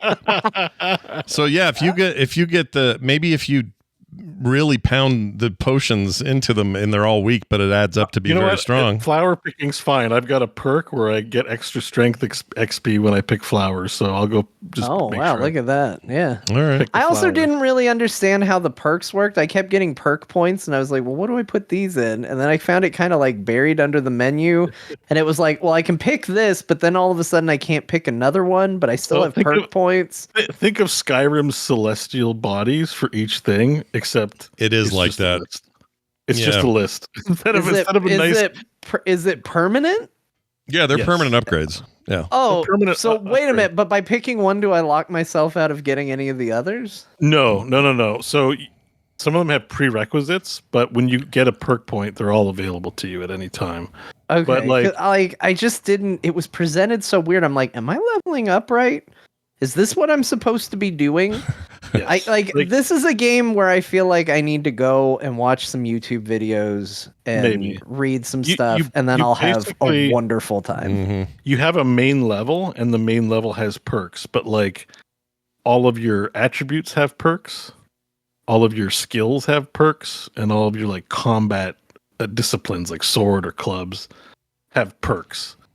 Like at one point, I had 26 perk points available. I was like, "What the hell?" Because I never put any perks in. Yeah. So it's like it's in all the subcategories. So if you think about it, like Skyrim, where it's like archery, and you go to archery and you pick from the constellation. It's a list. It's not a constellation. It's not a graphical thing. Yeah, but it works the same kind of sort of. But unlike the constellation's kind of like, well, if you take this path, you can't really take that path. I don't think there's any of that. I think some of them have like prereqs, like I don't think there's some of that, but there was a thing where it's like there were two things I could have picked, right? Like because you can tell what's a grayed out option versus a clickable option, and I would pick one, but then the other one that was pickable would go grayed out, and I was like, did I just permanently lock this in and I can't undo this? No, now? they'll be pickable. They'll be pickable later unless they're like mutually exclusive. Like I think it'll say in the tooltip if you pick one, you can't take the other. Okay, but I don't think I've seen any of that. I think it's just you pick one, everything gets grayed out, but when you get a new perk point from leveling up that thing, it'll light up again and you can pick it. So I think ones you missed later. I think this conversation with you guys highlights what I think is maybe the best part about this game is like it is like just janky enough. Not janky in like a broken way, but in like a nothing is as streamlined as you maybe would want it to be. Or that you expect it to be, maybe. But it creates a scenario where everybody kind of has their own version of the story in a fun way. And the stories are funny to hear and funny to listen to. Mm-hmm. And I think that to me, that's like maybe the greatest strength of this game is the way that you can approach everything and all of that. I just wish I had a little more fun playing it. And that's a knowledge issue. Like, again, if I could get into combat and feel like it doesn't have to be easy combat, but feel like it was just doable, I would be enjoying this game so much more. So I think you should go do the Miller's Quest because everyone's telling me to go do the Miller rather than the blacksmith because it has. People have not want to spoil it, but it's basically the stealth tree. Oh, okay. So you might find it more satisfying than head-on combat to be more of a, rogue type character. So. Well, it's been nice because so many times I've been able to just sort of talk my way out of combat. Because there's a few points where like I just didn't get into fights with people, which is good because I haven't won any fights in the game. Yeah. There's that one guy up on a hill that you get in a fight with, and I don't know if you guys won that fight. I didn't win that fight. No, I didn't either. Wait, it's Samine. Did you went to Samine to go? Like before Henry is like he fell off a cliff with another guy. Yeah. That's yeah, that guy, you fight him beforehand. Like you have a chance to fight. Oh, back I did against beat. that guy. I did beat him, but he then tackled you me, and did? then we fell off the thing. No, I just full on lost that fight. Oh. I haven't won a single fight in this game. I think that's the against story. Sir Hans. That's a prologue story thing. I think no matter what, you're gonna fall off. Yeah, no matter what, you go there, but you can win the fight or lose the fight. It's just not it doesn't end in your death if you lose. I don't think. Or did it? Did you die, John? No, I didn't die. Okay. Just the story continued. Okay. They're like, I just fell off the cliff and landed on the guy. But yeah, I lost that fight. Then I think there was another place where you could have gotten in a fight with the guys talking to the old lady, and I made them go. I made them go away. Oh. So they left. So that was a dialogue. What about the bar fight? Sir Hans is like talking shit while you're. I successfully knocked out one person, but I don't know why he was so weak. Because one guy came walking up, and I was just like, "Gadoom!" and hit him right in the face, and he was like, and fell down. No, I think it's kind of like in life where some people are like, fighters or just like have ungodly constitution, and some people talk a lot of shit and fall over in one punch. I sort of think there's an element of that in this game where because like I said, there's this one tough guard I couldn't kill, and then this guy comes over without a helmet going like, I'm gonna get you, and I'm like, oh, this guy's a weakling. And I just kill it and I just and every time if I'm able to get a kill on him, he just be like, ah! He's like, wow, this guy dies easy, but this other guy never dies. Yeah. I talked to the guy who was talking shit again, and he was like, "Oh, you fought like a madman." I was like, "Well, I didn't feel like it. I did punch a bunch of people. I did okay in that. If every fight was with your fists and not your stupid sword, I probably would be okay at this game. I'm a better fist fighter than not. In fact, I forgot how to pull out my sword, so I was walking to the friggin' blacksmith, and there was a guy who was like, "Help!" and then two bandits killed him. And I was like, all right, let's go. And I put my hands up and I'm like, how do I get my sword out? And I'm pushing all these buttons while they're charging me with a sword. And I'm like, I don't know how to pull out my sword. So I just started punching him. And I did better that attempt to kill him than when I reloaded and then tried to fight him with a sword, where I died almost instantly on that one. So I feel like I'm a better fist fighter. Maybe I should just make Henry a monk and I'll be okay.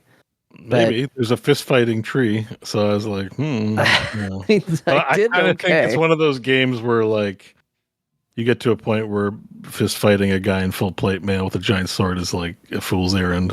I think it's I don't know, but I think it feels all like curveballs, because it feels like the game's not really trying to make sure I have a good time. If I'm being antisocial or doing things wrong, people will just get impatient, or the game won't respond in a way that's makes it good for me. Because I stopped trying to be a criminal. It just wasn't working. Now you're a good guy. You're a nice man. That's what I think you gotta skill up. I think the big thing too is in games like Skyrim, the skills obviously help, but you're still able to take on, you go through a cave and take on a lot of enemies and feel like you can do things. I think this game is very much, if you suck, you suck. I think in real life, my fist fighting's probably a 2. So I would lose a lot of the fights I pick. The world's not going to be oh, we like you, we'll let you win. You can beat Mike Tyson. We'll that happens in your head. You're like, man.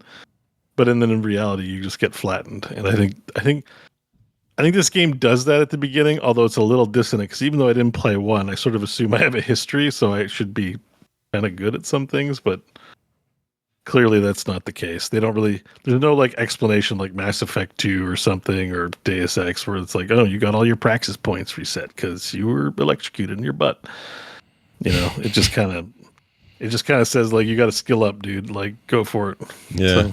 Yeah. That's the game. Skill up. Go for it. I figure once I hit the 20s or 30s on skill points, then I'll go try and flatten people. But right now I just got to behave like the whole world's lethal and just do my blacksmithing, pick my flowers, and be polite to That's another thing I really like about this game, because I didn't have pants for a long time. So people just be like, "Yo, dude, put some pants on." And you can either it gives you the quick reply where you don't have to get into a conversation, but you can socially interact, and I think it must affect your reputation scores. It does. And I just love it because you can press dude, just be like, F off. Or one of them was like a good line, like, that's not what your mother was saying last night when I was shagging her. And I was like, yes. There's a lot of that. Like, that actually is one feature I wish more games would do, the quick interact thing where you can avoid a full conversation and just have the interaction. It's really good. Really just, cool. Like, you choose to insult people or to be humble as your role play dictates. It's also great. You go to a door that you're not meant to go in, and a lady will go, "What are you doing near my door?" Because it looks like you're going to rob her or something, and you can quickly just go, "Oops, my bad. I'm in the wrong place." Something about that versus a guard running up to you going, "Stop there, citizen. You're trespassing. You're going to jail." Yeah. Like, what? I just walked through a door. I didn't know. Yeah, there's like a little nuance there that makes this game sort of interesting. But it is not the power fantasy, I think, in this game does exist the further you get, but you have to earn that shit.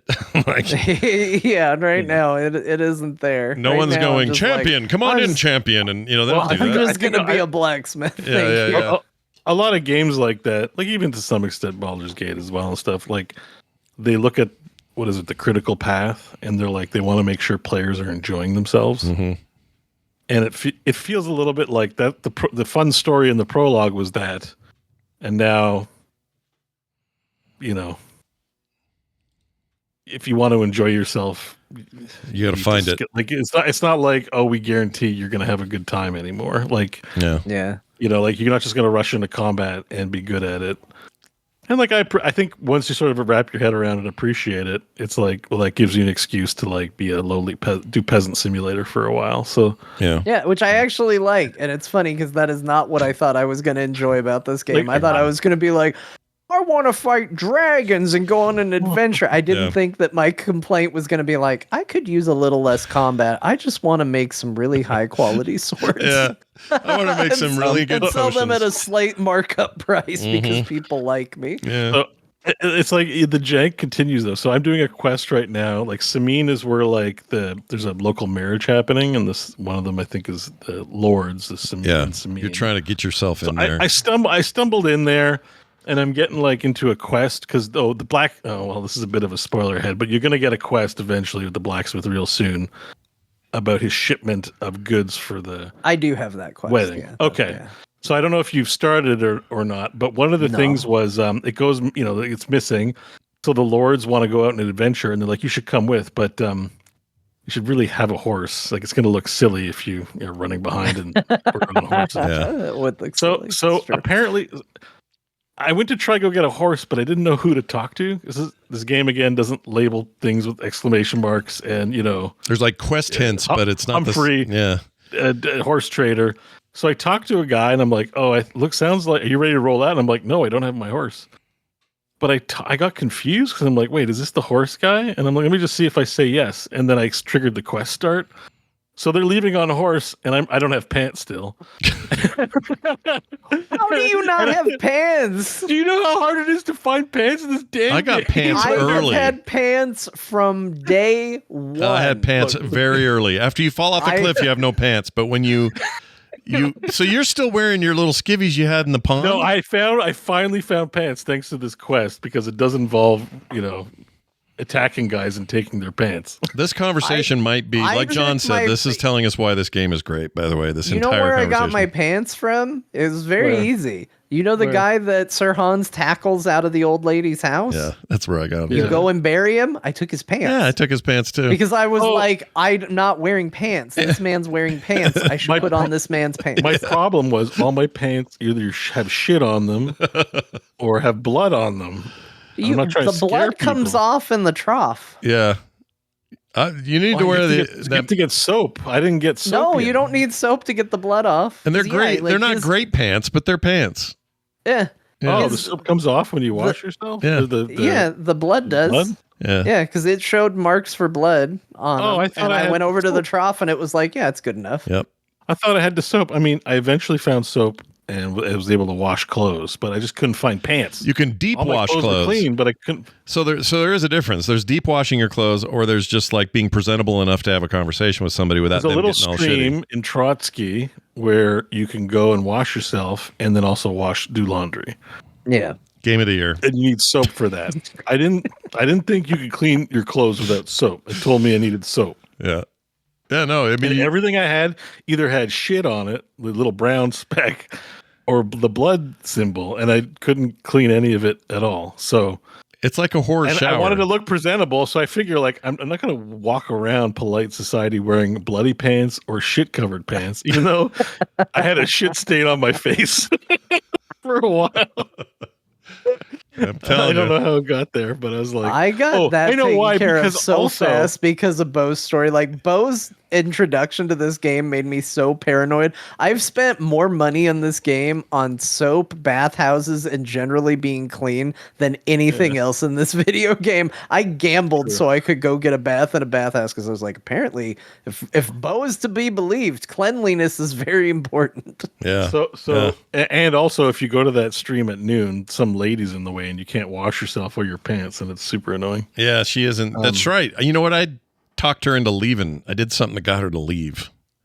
That lady. Rob her? You can rob her. No. Hey, have you robbed somebody? Are you picking pockets, No, or are I'm you like, give me your scared. money or I'll kill you? I'm scared. I haven't tried either of those options yet. I've robbed a few graves. It's real dark, dark, sad stuff. But that's the whole thing. I'm like, I realize now what it takes to be a grave robber. It's because you suck at actual robbing. That all you can do is rob defenseless things. That like you'd rather spend 6 hours digging than like actually mug somebody. Yeah, because it's hard. They're gonna notice. I assume they're gonna know. I assume I have zero skill at it, so I haven't tried it. Grave robbers are criminals that don't like confrontation as well. Yeah. All right, game of the year. No, I finally got pants, but I had to run behind them without the horse. So we ran all the way to where the quest takes place. And I didn't have a horse and no pants, but no horse either. But like the game's like, we won't leave unless you get a horse, and the game doesn't recognize that. Like they make us think about like, we can't have you running behind us, and then they have you running behind them. And I was like, yeah. The game's not like, we need to make sure like this quest doesn't trigger unless you have your horse. It's like the song. It's another the old funny song, story. Beau. It's they came to the desert on a horse with no pants. It felt good to get. Is that how it goes? Those are the lyrics. Out of the rain and the I have pants. another funny story too. Is that I went back to that place, and after the quest is not done, they asked me to go chase a guy, and I ran so far that they got bored and left. So I got to go talk to them and resume it, because that can happen. I did end up getting a horse, and there's like a little wall around the place. Yeah. And I was like, sweet, finally got my horse. Let me try riding. And I went to go zoom out of the fortress, and I smacked my head on the top overhang and fell off the horse. But that can happen too. And I was like, oh shit. Like I assumed it because it's a video game. There's no duck button while you're on the horse. I went tearing. I'm like max speed out of the gate. Kapow! And just like, I think we have figured out what they're aiming for with this game in our playtimes. Like, oh my god. I can't. Did anybody see that? I wish I had that on camera. Right. It felt like I had done it in real life, kind of like Yeah, it's something I do in real life. I'm terrible at horse stuff, so that would be about right. Well, that's great. Everyone's playing, having a good time. It does feel like a game that I can't be in for a long period of time, because I feel like I get overwhelmed with what I want to do, and all of it's going to be a slow job. I'm struggling with the save system. Yeah, I don't like that save because system. I love that you can save and quit. That's nice. But the problem I run into, again, as somebody who has won 0 combat encounters in this game, is that I play for a while and I'm like, I'm doing great. This is going fantastic. Walking through the woods to my next thing, and a guy jumps out. I'm like, well, let's see if I win this. Nope, didn't win. All the way back. And I lose a lot of progress, and then I go, you know what? F this game. I turn it off, and then it's like... I had that too. I've got the recipe for schnapps. I made a bunch of schnapps. Good. I have the recipe. I can't find one of the ingredients, so I gotta go cook some. Yeah. Another way to hack it too is just to save and quit the menu. Yeah, it works. Yeah, that's true. It works. It's just kind of like a lame workaround. Yeah, it is cumbersome. Yeah, the scummiest of save scums. Scum saving. Nicholas in the chat says the funniest thing in the first game is you can drink so much that you fast travel to a different town by accident. Oopsies. That probably does that here too. I'll bet this game does something like that, but that's wild. What a weird ass Drink game. so much you just wake up. You're like, how did I get here? It's so weird. And I assume maybe at some point you get to a place where from what I've been told, you get very powerful and you get to a place where you just don't worry about dying as much as you used to, and it becomes less of an issue. But I think we're just all in our struggling, we're in puberty right now in this game. And we just don't know where we're going or what we're doing. Plus, here's the other, it's not really a beef, but your guy, Henry, looks like this. That's fine. He's just he's a bit of a toe. He's a bit of a toe. But then you're talking to bigger toes like this guy all the time. Like everybody looks like they work down the hall in the IT department of the game dev, and they're all just, and maybe they do. I don't know who they're mocapping for this stuff, but it's hard for me to take them seriously. The guy who plays Henry there's a real he's kind of photorealistic to how he looks in real life. Yeah. Same with their Han. Like they're real performers. Yeah. You can see their interview footage online. I don't know about the side NPCs. I assume it's done the same, but they just kind of reuse some of the features, Yeah, I think Henry's endearing, though. He's an endearing. He's grown on me. At first, he bugged me. Yeah. I like him better than the guy that left you. What's his name? Hans. I actually think Hans is all right. Beau talked him. He talked him up so much that I was like, "Oh, this guy's going to be awful." I ended up really liking him, with the exception of the final storm off, which feels equivalent to a DM railroading an NPC out of the game for a little bit. Like, oh, we can't keep him here, so no matter what, you guys are going to have a hard time. With the exception of that, I thought he was actually, he was fine. Yeah, he's all right. If you really lean into fighting with him, though, it does sound naturally. I just be there's choice options where you can just tell him off so hard. There's the actor. You can see it in his face. Yeah. It's clearly Henry. Yeah. Next time you see this is from that awesome Hatfields and McCoy's TV movie they did 2-parter. Oh, okay. Yeah. That thing is great and worth watching anyway. But he's in that, I guess. So. Well, there you go. More on Kingdom Come Deliverance. I think we're all gonna play a little bit. Maybe this will be less of it won't be like a mainline. I played it for 80 hours, but it'll be kind of like I checked in for 4 hours and here's what happens. Yeah, it'll be a little story. A horse pooped on my head today. Anyway, moving on. It'll be that kind of thing. All right, I'm going to tell you about my favorite game of the week so far, and this is a big week for games. There's a bunch of little indies and things coming out that are really cool, but I got. Word. This is all kind of last minute. I didn't even know this last episode that this was coming out, but Monster Train 2 came out yesterday. I love Monster Train 1. I like it more than Slay the Spire. I have been on record as to say that this is my favorite of the deck builders. And I am happy to say that Monster Train 2 brings a bunch of new stuff to the table, a bunch of familiar stuff, and really is just a bigger, better, and more kind of scenario compared to the first game.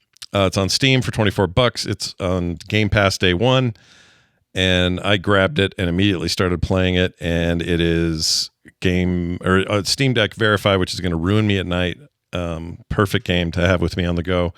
It's fan-freaking-tastic. If you played the first one, you'll know exactly what you're getting in for here. There are some changes and some tweaks and some differences. And speaking of cosmetics, as you unlock stuff through your progress in the game, you can unlock totally different cosmetics for the floors of the train. So each of these rooms, like right now, there's just like a boiler in the back and it's all kind of shitty and, no big deal. But you can have like these really nice looking themed train levels, which is a very weird thing to do in a game like this. But, all games do cosmetics now, I suppose. But anyway, lots of great new cards, way more animation. The cards themselves are more animated. Characters are more animated, kind of a 2.5D thing going on. You directly affect the speed of the game right from the main interface, whether you're using controller or keyboard. So that's good. It's no longer an option to go turn on in the options. And there's a story this time that is actually told with cutscenes and stuff. If you're interested, you can skip all that. But the cutscenes are basically these interesting little interludes, and you're basically attacking heaven. You're a bunch of Hellions attacking heaven. Is the basis of it, and you figure out a way to get your train in there to go into heaven and cause some real trouble up there. And I love this game. I love it. It's more Monster Train, so I'm not surprised that I love it. I'm not surprised the reviews are coming in real strong. Everybody seems to also love it. They've refined a lot of things that maybe weren't perfect in the old game, but I don't know what else to say about it. It's just addicting as hell and super well made, and I don't get tired of this game. I love this game. So some have asked me, hey, is it a lot like the first one? So should I just play that? I mean, if you're going to get the first one for like $4, maybe start with that. But I think this is like any sequel. This is a really smart, forward-looking sequel with a path to some DLC and some other fun stuff down the road. So anyway, it's also like part of the genre too, where it's roguelike. Right.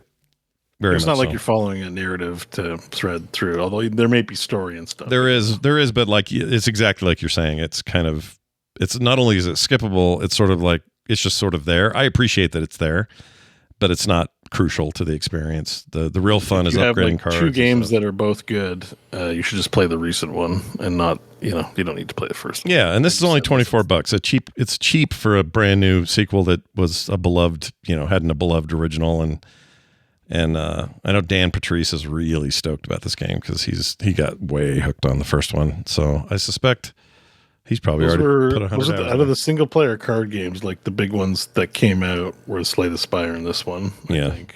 Like, there's obviously a lot of big ones, but like some of them, like they shave off less hardcore players the more niche your single player card game gets, I guess. You know what I mean? Yeah, right? yeah. Like a lot of people play Slay the Spire. How many people play Vault of the Void or Tainted Grail or, Sure. They have their place, but Balatro? Sure. Balatro's big. Yeah. But how many people play Aces and Adventures? So it's just like, yeah. I think this one's like got a pretty wide appeal. Definitely. And their game that they put out in the intervening time that we all liked, but it didn't seem to, was it Inkwell? I forgot the name of the game. I think, is that still, I know what you're talking about. Ink something. Anyway, the one that was kind of a weird hybrid real-time and turn-based. Inkbound, that was it. That's it. Very cool game. But it didn't get it's just very different than this. It's like nothing like this. Oh, it's in 1.0? I didn't. Yeah, it's very good. I highly recommend that game if people haven't tried it. I wanted to play this. I own it. It went on the list of like, it's in early access. I can wait. Lots of games to play. I didn't realize it was. But I thought this thing wasn't coming out till like late this year or next year. So this was like a bit of a surprise for me, and I am all in. I love it. So anyway, it's very good. Monster Train 2. Check it out. Available now. At least on Steam and Game Pass. I don't know. Console versions always exist too. I just don't know if they're there. I didn't look. Probably are.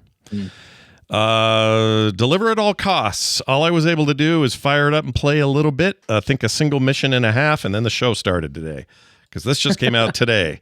And I really wanted to get some more time in it because I've been looking forward to this one like crazy. Let me skip ahead a little. There's a bunch of story here. Here we go. Deliver at all costs. This is a game that I can best describe as a very beautiful, graphically speaking, top-down, three-quarter view, GTA meets Crazy Taxi meets Core a little bit.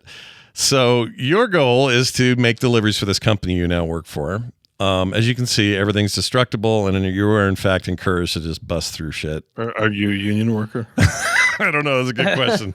It feels like not. You cause a lot of mayhem. You're like destroy buildings. Oh my god. Yeah, see these fireworks, I'm delivering some really high-end fireworks you're not supposed to have. They're not supposed to be legal, and they are blowing shit up as I'm just trying to get them there. So this was the first mission, and it really does give you an idea of what the rest is going to be like. He just blew a tire, so he needs to get out and fix that tire, and he may piss off. Once you start getting pushed around by the locals, it's not a great. It's kind of a shit show. So you want to try to preserve your tires. Anyway, lots of physics going on. I got a question about what I'm seeing. Okay, go. I'm on board. I think visually this game looks great. I like what they're doing. But it seems like he's going deliberately out of his way to hit everything, which... This guy might be. This player. Like, is that smart? Because I'm like, why wouldn't just not hitting things be the better way to go? It would be... It sort of depends on your play style, but I think that there are cases where maybe I'm not far enough to, Liquid Easy's an insane person. This person is playing in a way that is not probably most conducive to him. I guess what John is asking, is there a lore reason why this is terrible? Yeah, like, do you get points for going through things? Like, I'm just, I'm all No. for it, but it seems like it's slowing him down to be driving deliberately through the buildings and stuff. No, but he's an he idiot. Seems to be This guy's okay. this guy's a bad player. He's doing it, I think, to showcase the physics, and the physics are awesome. Destructible environments are really cool. Watching him blow crap up, cars getting banged up, buildings. It's all neat. The way this, like, look at that. That was awesome. But So this you don't is have to play definitely a this way. Scott genre. I've watched Scott play Just Cause on stream. I know how he. I love this shit. I get immediately why Scott looked at this and went awesome. Yeah, it was like a no-brainer for me. And I'm because if you're playing a delivery game, the ideal way to play would be to have zero accidents, right? right. Like I'm even watching like the trailer now, and it seems like there's a deliberateness either to running things over or how bad the control scheme is in order to create comedy. So I'll say about the I guess controls. that's the other thing I'm curious about. Is Yeah. it hard to control? Because like I just can't tell how much of it is. Well, I wanted to drive through that building versus oops, it's hard to drive, so I drove through that building. So it's not hard to drive, but I would say that the physics are a fun exaggeration of real car physics. So when you do a bad turn and clip yourself and roll, it's very it's not very I don't know what to compare it to. What's another game like this? GTA.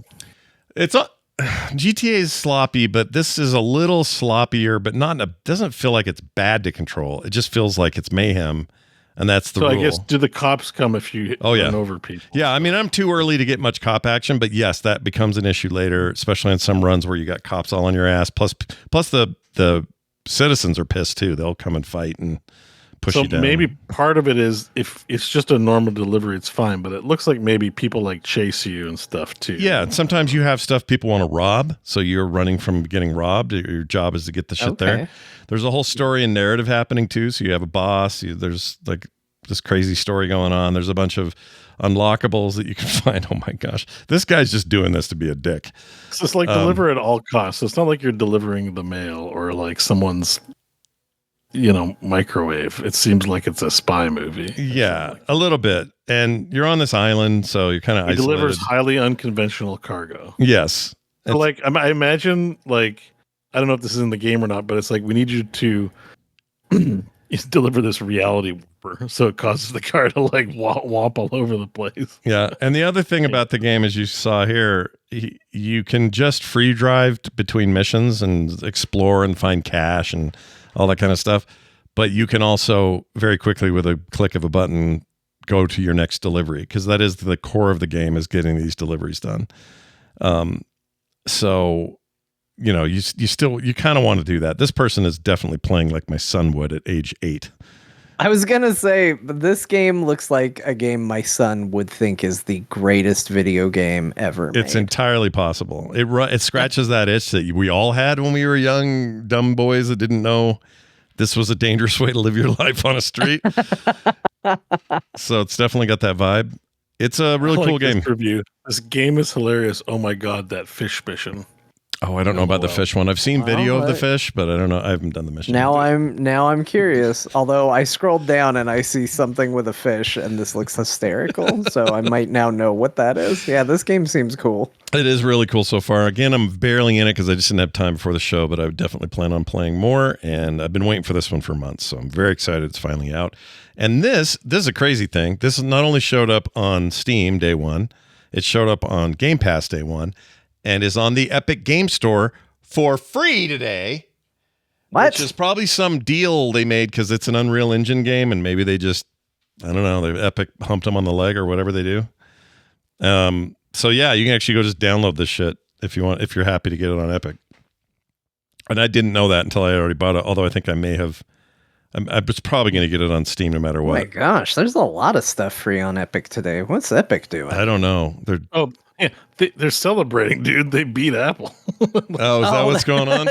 Victory lap. We're number one on the App Store again. Yeah, that's probably part of it. I think that's part of it. Pretty sure that's part of it. Yeah. But this game is cool. It is very cool. But yeah, Go check it out. Sifu is also for free there, and something called Gigapocalypse. Gigapocalypse. Gigapocalypse. Wow. I don't know what that is, but I'm in. Sign me It up. looks like it's a kaiju blowing things up. Yeah, I'm gonna get that too. That looks fantastic. Great. Nice. Get that for free as well. If I had any beef about this, orders. if I had any beef about this game, it's that up close when you're doing story-based stuff. Let's see if we can get one. Yeah, here's a shot of him like doing stuff. It's got a real like, hey, your PS3 does nice graphics vibe. Like this is, I don't know. There's something about this It's stylized. It's okay. It's okay. It's not the worst. I think its art style manages to lift it above its weight. He's got a bit of an armpit problem. Let me get to that if I can find it. So this is a weird thing to say, and when you see it, you'll see what I mean. Come on. Here we go. His arm. See that little weird crease? Like, what's going on there? It's Oh dumb. my It's goodness. really minor stuff because the engine's actually impressive. It zooms way out and you're in this physics playground, and I shouldn't complain, but the up close stuff is just a little weird. It's a little wonky, but it's good. It's really good. I'm going to keep playing. I wanted to make a quick follow up on something, and then I really don't have much else on these other games I played, but Beau is correct. Drop Dutchy is fantastic. Pretty good, eh? Talked about it last week. That game is awesome. I think it's really good, actually. And having it on Steam Deck, again, freaking. My brain melts a little bit when I'm trying to plan out my attacks. Yeah. But that aside, it's just, yeah. Yeah, the attack phase is a little hard to get your head around at first. I'm still sort of getting my head around it. But It's a rock, paper, scissors thing, but it's how you convert them. right. And So the if you order. bring in a lower amount to a higher amount, they convert to the higher amount. Right. It's a Or little vice weird. versa. That part is Yeah. weird, and they don't explain it all that well. There's some pretty good YouTube videos out there. No, but- they do, but it's just a wall of text that you don't want to look at. Because like there is like this wall of text on the left side whenever you go to plan. yeah. And I'm like, I'm playing a video game. I can't read all Yeah, I'm that. not here to read books. I'm here to play a video game. But yeah, I like it a lot, and there's just something about the combination of this Tetris thing that it really. It's got good like sound effects and stuff too. Like it feels like a, Mhm. it's all wood pieces and stuff or something. Yeah, it's cool. You're talking about it last week. I mean, I was pretty convinced from your discussion around it, but I I mean, you just look at it and go like, whoa, it's like, it's very, very cool. I'm going to keep not playing this one too. everybody. I don't think John jumped out and bought this one, but I wanted it, but there's a lot I want right now. So it's right now it's being very selective what I pick. But yeah, I do want to play this. Yeah, I think this looks great. It's very neat. I got what would be Tetris in Tetris, where you take 4 lines and clear them, and I didn't realize this had an equivalent to that, where it actually gives you bonus resources for getting 4 lines at once. So you still kind of playing Tetris in some it's weird like ways. the same mechanics. It just doesn't clear the lines, and there's more mechanics than Tetris. Yeah.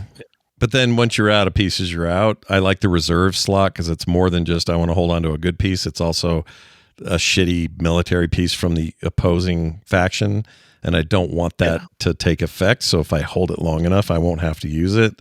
It's like some just cool little things like that. It's a cool game. Drop Or if Dutchy. you're saving that 4 slot for a good, Yeah. Sometimes you get the piece too early. You're like, I still got to build up so I can get a four liner. I just like Have saying. you made it to a boss yet? The I have. bosses They're are really hard. creative. Yeah. I got the wall one. I assume you probably saw that. The wall one is. Once you sort of figure out, you just got to hold. Yeah, you're holding the It line. forces you to make like less than good moves, but like that's the whole point of the thing, right? But Yeah. it's Yeah, the way that The second boss too is like even more mind melding. It's really wide, which I was like, oh, maybe some of the other like Dutchies have different shape Tetris battlefields. It doesn't. I don't know. I haven't gotten that far yet, but like definitely, it's a very wide one, and there's spots where if you put like buildings on them, they strengthen them. And so you got to put the right pieces on the right squares, and I'm just like, It's a lot. It's hard. Yeah, it's a lot. You have to think ahead, and then sometimes you don't have the right piece. But it's thankfully, unlike Tetris, where like speeds up dropping, it's pretty generous about chilling up top there before you drop it. It's mostly slow. It's to the point that I'd forgot that it even moved until I sat too long looking at my phone or something. And I came back and I went, "Oh, these pieces move eventually. I gotta I think that's a trade-off because you just have so much more to think about before putting a piece. Yeah, I don't know if that gets harder as time goes on, but it definitely feels right. Yeah, look, I think the big one is like there are enemy military buildings that are like you get more. They get more enemies if they're adjacent to planes, and you're like, oh, so I better not put any planes in. But then there's like 6 buildings on the board, and you're like, wait, Yeah. like I need to like just make sure I don't put this in a bad spot. And then you press spacebar and do it anyways and go, no! Game's just a nice little gem. I like it a lot. So big thanks to Beau for that recommendation. And I played a bunch of ESO. Something wrong with me. Yeah. Making that good use of the boat. I am. I'm decorating the boat. I've already started. I'm leveling up my furniture making, and I'm going to really do some cool stuff in there. I found a new desk yesterday off a random drop. That was cool. So I'm going to be doing some of that. I've been finishing a desk like on a dude. A boss. Yeah, Killed boss a dropped rat. the desk. A desk popped out. A whole desk popped out of a bot or out of a boss that I beat. I beat Liam O'Brien another like 4 times in 4 different giant story scenarios because he plays a lot of different characters in that game, and it's just a blast every time I kill Liam. But I had a meeting yesterday with Peter Stormare, the guy that plays Doc Ock in the Spider-Man movies. Forgot his name. Alfred Molina. And really? John Cleese. And who was the other guy? That's another famous voice actor. You're supposed to be telling us this? Oh, they're just like actors that do voice work in the game. Oh, in the game. Okay. Yeah. Beau thought you were just meeting with these people. No. In the game, I'm playing. I had a meeting yesterday with Peter Stormare. No. It was like in a. Peter Stormare was there to unpimp Scott's Auto, and they're all big. They all called him because they're like, dude, they're big faction leaders. We should invite them to the party. They're huge faction leaders, so you get to talk to the kings and queens and all this in the game. Yeah, I got you. And every once in a while, like Liam will be guarding a door to a castle, and he'll be like, "I don't know if you can go in there." And then when I go in, it's like Peter Stormare from Fargo standing there. It's crazy. Anyway, that game's great. Love ESO. The dragons are way cooler than certain other dragons. Spell Rogue, I played a bunch more, and Ghost of Tsushima, still getting playtime for me here and there this week. I will beat that game one day. It's happening. We believe you. It's happening. Yeah, I'm sure he's definitely playing it still. Don't have a ton new to say about it, though. John, you played some Skin Deep, which I talked about last week. What do you think of Skin Deep? Yeah, Skin Deep is kind of cool. It falls within the theme of games I played this week, which is basically I need to get better at understanding the controls and how it works. Like, it's a really cool game that does a decent job of tutorializing you, but then throws you kind of just in it. And because it gives you such an abundance of options, you're like, well, I guess I'll just hit everybody with pepper and ram them into walls. Because it doesn't really give you a ton of other ways. It's like, here's one way to solve it. And you're like, great, there's clearly other ways to solve issues.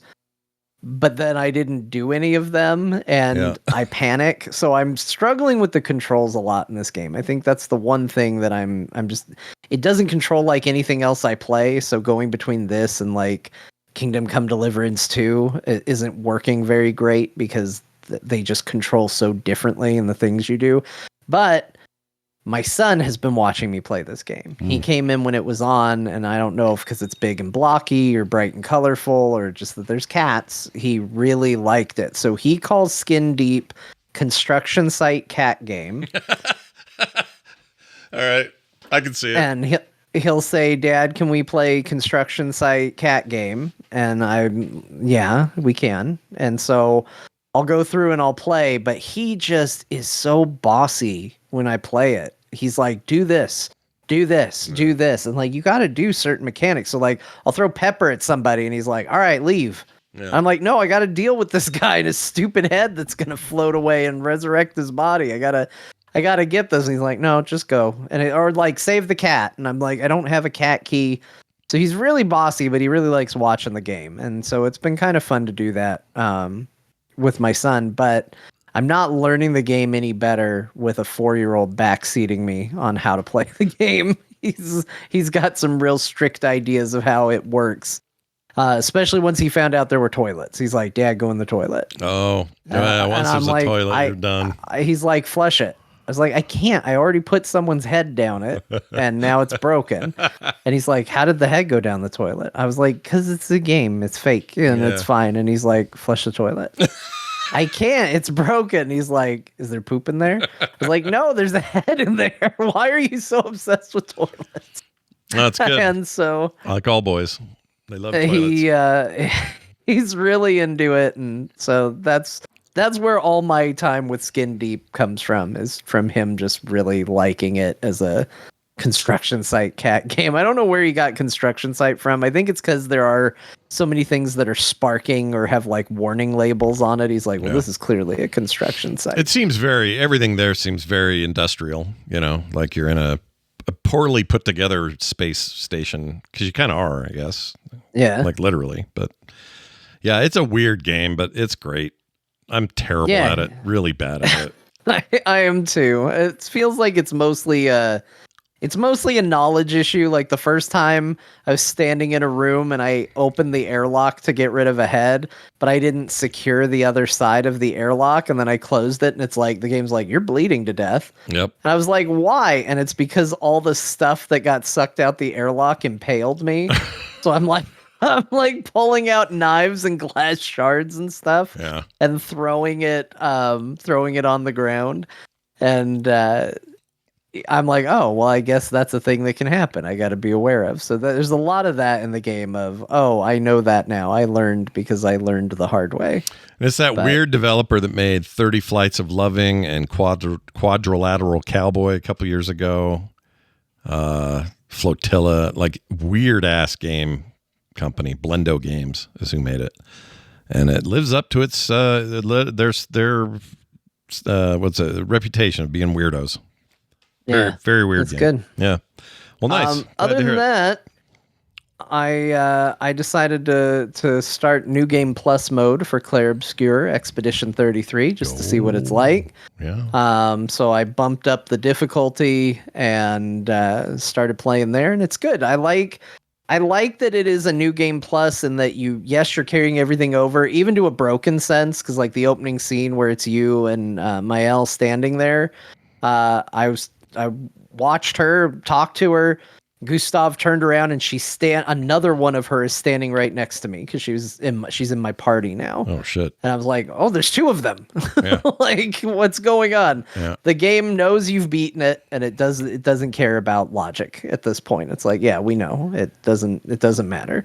And so fights are a little tougher, for sure. Although, considering where I wound up on that game, I am still incredibly broken, including I forgot that on one character I had a build that's a suicide build. Mm-hmm. I don't know what else you would call it. Like basically the match starts and I have perks on my character that kill them, and there are effects that happen when the character dies, and then they auto-res. And so basically the way it starts is you go to the combat screen, you see everybody walk up, they're doing their battle animations, and then the character goes and just explodes, kills all the enemies instantly, and then the fight's over. And so there's no actual combat taking place. And I was like, okay, great. That still works for base level enemies. Sure. But it's awesome to revisit it. Again, it's a game that I think benefits from a second playthrough once you know the scope of the story, where it's going narratively, all the little details. I think there's a lot there to appreciate because they put information and visuals in there that you just don't understand at the time when you're seeing it. And I was definitely curious about one of the early cutscenes in it because someone later gives you more information about that cutscene and what transpired there, because it was a big question mark for most of the game. Was like, well, how did this happen? And I was like, well, this character later told me that this is what happened. I wonder if I watch it now with that knowledge, if I will see the scene different. And sure enough, if you know, you know. It's there. They put it right in front of you. You just don't know to look for it. Wow. So I really appreciate things like that. That level of attention to detail is in that game, and it's incredible. So Nice. again, I will remind you till the end of the year. Everybody go play Expedition 33. It's very good. There's more to say, and we'll definitely say it. Now here's one of the weirdest things you'll ever hear me say on the show. Beau played Watchdogs for some reason. And I don't mean Watchdogs 2 or Watchdogs Legion. Watchdogs. The first Watchdogs. Yeah. What happened there? What's going on? I don't want to invoke too much on the political side, but I watch YouTube videos and stuff, and I found there's this company called Palantir out there who's run by evil Taika Waititi. Yeah. And I'm going to leave a lot of that to the side, but one of the things that Palantir does is like threat intelligence, right? Mm-hmm. So all the people that you guys are deporting, their AI came up with the list of people to target, and that targets in Gaza, they're providing this stuff, and they're very like open about being evil. Like, they actually just say, like, when you're done crying about this kind of stuff, we're here to help you win. And it's like, this reminds me of something, science fiction-y. It's like, and it's like, it wasn't quite cyberpunk, and it wasn't quite. A lot of the cyberpunk level stuff is like, once we've become used to these terrible things, what's life like? And I was like, no, there's a game that like really emphasizes this whole, like, we have our surveillance on everybody, threat intelligence thing. I'm like, oh, it's Watchdogs, but like, it's not quite cyberpunk, and I was like, I need to, like, I want to go see, like, I think this game is like aging quite well in terms of cyberpunk tends to be horror, and it tends to be a cynical, sad look into the near future, and you don't want the predictions in cyberpunk genre films, books, and movies to come true. And I'm like, wait a second, this is actually happening. So it sparked my curiosity. Sure. It seems like the scope of Watchdogs is very small in terms of like what's actually happening, which is kind of funny. But it's like, yes, City OS is designed to watch everyone constantly, and that's why the heroes wearing a mask all the time, and this is pretty somber, except I think this is more of like a personal thing where a family member gets killed by a criminal. But there are mods that upgrade the graphics, and there's like a little Watchdogs 1 scene kind of happening where people are like, this game was like maligned, but we love this game and it's aging quite well. And I logged in and started playing, and I'm like, this game's pretty good. It's a pretty good Ubisoft Montreal game. Yeah. I like 2 a lot. 2 was kind of cool, but 2 tried to be funnier, and 1 was more gritty, right? More serious. I think, and again, I'm not digging into the real world stuff too much, but I think when they made Watchdogs, they were listening to the kind of speeches evil Taika Waititi and Peter Thiel were giving about how to circumvent democracy, by becoming the operating system of governments and then influencing the people passively in that way. Mm-hmm. I think the people writing Watchdogs were like listening to that and be like, what if that happened? What would that look like? Let's make a cool sci-fi story, cyberpunk, near future sci-fi story. And it's like, it's kind of like, now I'm watching and I'm like, oh, this is like a thing. This is actively happening. This is like a billion-dollar industry in 2025, where this little humble game in the mid 2010s was proposing it. So like, I had just like an interest because that, like, learning about what military AI companies are doing in terms of surveillance. There's even like Psychopaths, where Psychopaths, you have the gun, and if somebody's mentally unstable, it will tell if it'll precog you for crime, for mental, and then you kill them, you blow them up in fantastical guts, explosion. But that's like an anime, right? But right. it's a similar theme in cyberpunk, this precog. Minority Report being like another one, right?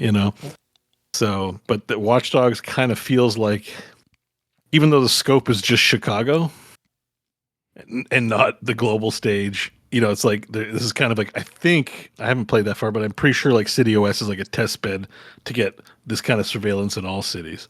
But why just wouldn't it be everywhere?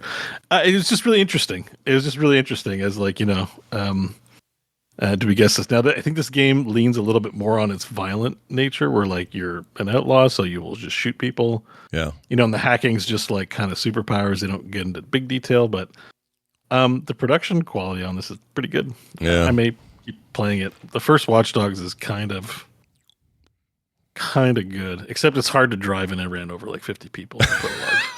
It reminded me of that game Deliver at All Costs, but it's just because the controls, mouse and keyboard controls for the car driving is like awful. Yeah. Is it hard to mod because it's a Ubisoft game and you got to jump through Uplay hoops? Or I didn't mod it yet. I just played through the vanilla, but like to see if I was like to play a bit before if I decide I'm going to do a modded playthrough. Yeah. It doesn't sound like it's too hard. I did look at it on Nexus Mods, but I don't know. I'm making me want to fire it up for some reason. I don't know why. Why am I interested in this? Well, you're selling me on. I don't know. Like you're a game enthusiast, but like for me, it was just like, oh, let me like revisit this thing that was like pure science fiction when it was released, and now feels like, if anything, they undershot like their guess about the future and surveillance and stuff. Right. And it's not just America. Like every country is going through having cameras everywhere, and having your digital fingerprint everywhere. And the surveillance state is. There's no hiding. You will be found. Like and it's all cool in the gang until. Disney, the government decides that you're not allowed to talk bad about Disney, and Disney owns Star Wars, and they go through everyone's personal history to be like, who said anything bad about Star Wars, and an AI is ranking people on their threat to Disney government by how badly they spoke about Star Wars 20 years ago. And a computer's like 60% probability you're bad, you need to go to re-education camp and to learn to love Star Wars. And it's not a human that decided, it's a computer. The computer said 60%. It's like, better be on the safe side. The AI said you're a risk, so re-education for Star Wars can't for you. You know what I mean? It's like that kind of material. Yeah. And it sucks to be living through history, but graphical mod looks real good. Yeah. Looks tight. Yeah, I play this. Yeah, it's good. Like I bet just going in, you can listen to people's conversations. You can steal their money. Like I don't know. Watchdogs 1 is like a very good game. All right. I just hadn't thought about it for a long time, and I kind of feel like I want to play it again a little bit. Well, there you go then. Cool. What else you get up to this week? Just the usual co-op commanders in StarCraft. For some reason, I'm playing. I just enjoy it. Heroes in Valheim, of course. Nothing wrong with any of that. Come on along. Nothing wrong with any of that. That's all good stuff. Yeah. Well, sweet. Well, it's time for us to get to some voicemails. Well, a voicemail and a text. And the way we do that is this. That's a good question. I'm going to play this voicemail about the Doomslayer's eyes. We talked a lot about Doom today. And this is what this person has to say. Hey, guys. This is for the core crew. It's Donovan again. I'm just getting back from my lunch break, but wanted to... was listening to the most recent episode, and you guys were talking about Doom and like all the, giving your reviews and stuff. I just have one nitpick for that game. I mean, amongst others, but one that you guys didn't really touch on, which was the fact that Doom Guy or Doomslayer has eyes now. Like we can see his eyes through the helmet the whole time. I was just curious to know what you guys thought of that. I personally don't like it. I kind of like you can't see his face. He's just a nobody. But yeah, it's kind of weird. It's very strange to like see his eyes all the time in like cutscenes and stuff. It's just, I don't know. I was just curious to know what you guys thought. All right. Have a great one. It is a little weird. I'm going to find one here. You see his whole damn head. Spoilers, but his helmet comes off. You see his whole damn head. To me, this never really bugged me. Like they put his head down on the HUD. His face is in Doom 1 and 2. It's been around forever. I like seeing his eyes, and the eyes are somewhat relevant to the narrative. It's not super important, but it's a little relevant. Yeah. And I prefer humanizing Doom Guy than the other direction, which turns him into like some larger than life myth. Just a robot. Like that's part of the reason why I haven't liked the storyline. Like again, I always liked the idea that he was just a guy that hated demons so much he got so insanely good at killing them that demons were like, this guy's scary. Yeah. Like that's always been my preferred thing. And it made him kind of psycho, Yeah. Mm-hmm. You don't need to lose your eyes to feel that way. But Yeah, I don't feel like it's a sacred thing. Like, I actually see it in the chat. It's funny, it popped up right as I was about to say it. But like I don't want to see Master Chief, but I kind of don't mind seeing Doom Guy because we all kind of knew what he looked like. Well, in this image with he's been around for forever. I mean, they show him in 1 and 2. In Doom 3, there's cutscenes where you see your character with no helmet or anything. Well, this one right here is literally him in 2016. So we could see his face. There's an eye there. Yeah. We could see it. It's just that this has got the glowy green fiery thing in the new one. And I get why. From an aesthetic purpose, you might be like, I like this, and that's great. Yeah. His eyes glow, though, because, like you said, there's story reasons and it's not consistent. And if you'll definitely be seeing him without a helmet and seeing him in another state of being at a certain point, which is actually, I found that part like very cool for what they were doing. Like I didn't mind it, even though it's a bit of a stretch. I would say it's a bit of a stretch overall, but like for this, what the Slayer arc is doing, I thought it was kind of badass. Like I didn't mind it, but yeah. Well, it's it's okay. This isn't a Master Chief. Yeah, or not quite the Mandalorian same kind of situation where it like narratively matters. Yeah, as much. I understand the less we endow the character with characteristics, the more like it's just kind of accessible to everybody. Yeah. But I don't think that was the case with Doom Guy. You never saw the Daft Punk guys pull off their helmets and look like the middle-aged dudes they were in concert before they retired, right? Like there's always the mystique of Daft Punk are these robot-looking dudes who are making great music, and that's all you ever wanted to see. If you want to ruin that, go ahead and Google Daft Punk without their helmets. That's the phrase, and you will see it, and it will make a difference on how you perceive Daft Punk from now on, because now you'll see behind the myth of it all, right?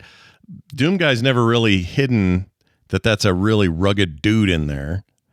And yeah, his face has always been at the bottom of the screen. It would be like if below every Daft Punk album was pictures of them like yeah. Like and this is what we really look like on top of it. So it's one of those things where I just don't think there's a mystique around it. We've always kind of known. So there's really not a mystery for it to kind of break for me. But again, your own mileage on that opinion may vary. What would throw me is if you started like having full-on conversations with people. That would throw me. Yeah, that would be weird. Yeah. I believe he talks in this game, though. Oh, I haven't gotten there yet. One word that I remember. It's possible he said other things, but doesn't he say run fairly early in the game? Does he? He says run. Midway point, he says run. Oh, maybe I'm there. Yeah. So I can deal with that. But if you're going to have him go, so I was wondering if I got to take that dragon again, or you know what I mean? Like I don't want to hear him talk. I don't want that. Yeah, there's a spot later where I was worried they were gonna make him talk because I was like something emotional happened. Yeah, and I was like, are they gonna? Because like honestly, I'm not feeling the emotion personally. It's not bugging me that much, and if they try to force that Doom Guy was gonna be like, in response to this or something, I would have probably not liked it very much. But he was just quiet. I like the grunts. I think that's best. I like the grunts. The rage on the inside. Yeah, the rage on the inside, the grunts, the occasional run or whatever. That's fine. Any more than that, and you've lost me probably. All right, let's get to this text. I hate this text, but I'm going to read it. This is from Matt B. Matt B says, I just wanted to say I started a Ghosts of Tsushima Kurosawa mode run and a 100% playthrough a week or so after Scott started playing his new playthrough. And I finished way before he's done, says Matt B. That's all the email is, or that's all the text is, just to rub it in a little. Just a little. So, yeah, he saw snow a lot sooner than me. He 100%ed it. What does that mean, though? Tsushima has been saved twice over by two different people that we know of. It might be like a what's your excuse kind of thing. It is. Like it is. Just get it done. You're the this is where it's toxic for sure. This is where you're the guy doing the gaming show, and like even I finished it. Y'all should see my schedule at home. If you guys could see what I do all week long, I realize I don't talk about it a lot, but I'm packed. This is not me saying that. No. I don't mean you. I mean him. I mean this Matt B feller right here is who I'm talking to, because I know you know that. But there's a lot going on. It is a fun meme, though. I like it. And we'll keep it up. It's fine. I am going to beat this game. I swear to you, I'm beating this game. I mean, you do have a lot of commitments. Like, you have to watch a film sack movie every week. I'm sure not every week you're like, I'm going to watch this old-ass piece of shit movie because I got to do a show. But it's like, if you don't watch it... that's how he feels because he watches it the last day. Yeah, I watched it the last minute. We always check in with... Remember when we used to plan things and it was the night before film sack and we're like, Scott, you want to come play a game? He's like, I got to watch a movie. Yeah. And it's not like, I got to watch the new Thunderbolts. It's like, I got to watch, like, you know... the French Bill and Ted's excellent 30 years ago. Although this weekend we're watching Goonies and I had never seen it, which is crazy. Oh yeah, that's going to be an interesting. So that's going to be very interesting. The other three, of course, have. I don't know how I missed it growing up, but saw every other movie that would have been in the category of Goonies, but this one I've never seen. So that'll be fun. But yeah, you're right. Sometimes it's just like, we're watching the 1958 14 Martians Kill a Man.com or whatever shit movie it is. And it's fine. That's what that show is. This is what we do. But yeah, this stuff piles up, is all I'm saying. And I'm not sure if Matt B's been a listener of the show for long or for short. But if it is short, like we all know each other's habits. Not just your habits, but each other's habits. And Scott will not turn down an opportunity to try something new. Like that's evidenced by your weekly showings. There are weeks where John and I don't have anything. There is never a week where Scott is like maybe there's one in a year or whatever. It's like I was out of town on the road. I had no internet. I had no devices, so I only played 3 games this week. It's like right. It's like John said. It's like John said. I treat this stuff kind of like an arcade sometimes. And when I walk into that arcade, I could go play that pinball machine I love, but look what just arrived. And then I go play. Well, I'll also say in Scott's defense too, like Scott, I'm pretty sure has a pretty decent gaming machine. Did you ever wonder why most of his games he's like, here's how it is on Steam Deck? Because I play on there a lot. It's because when Scott gets his game time, I think it's in bed. Quite often. There's a meme about this. Scott has his PlayStation, Nintendo Switch, and Game Deck in his bed, and Kim has 10% of the bed space left because he's got so much machinery. You're not completely wrong on that. However, this is the funny thing. Like some games really wreck me on there because they make it so well suited for the device. So some years ago, maybe a year or two ago, if you wanted to play ESO on that device, you had to jump through a bunch of hoops, do some custom Linux crap to make it work. It was kind of a pain. It was like trying to get WoW running on there. It was just kind of a pain.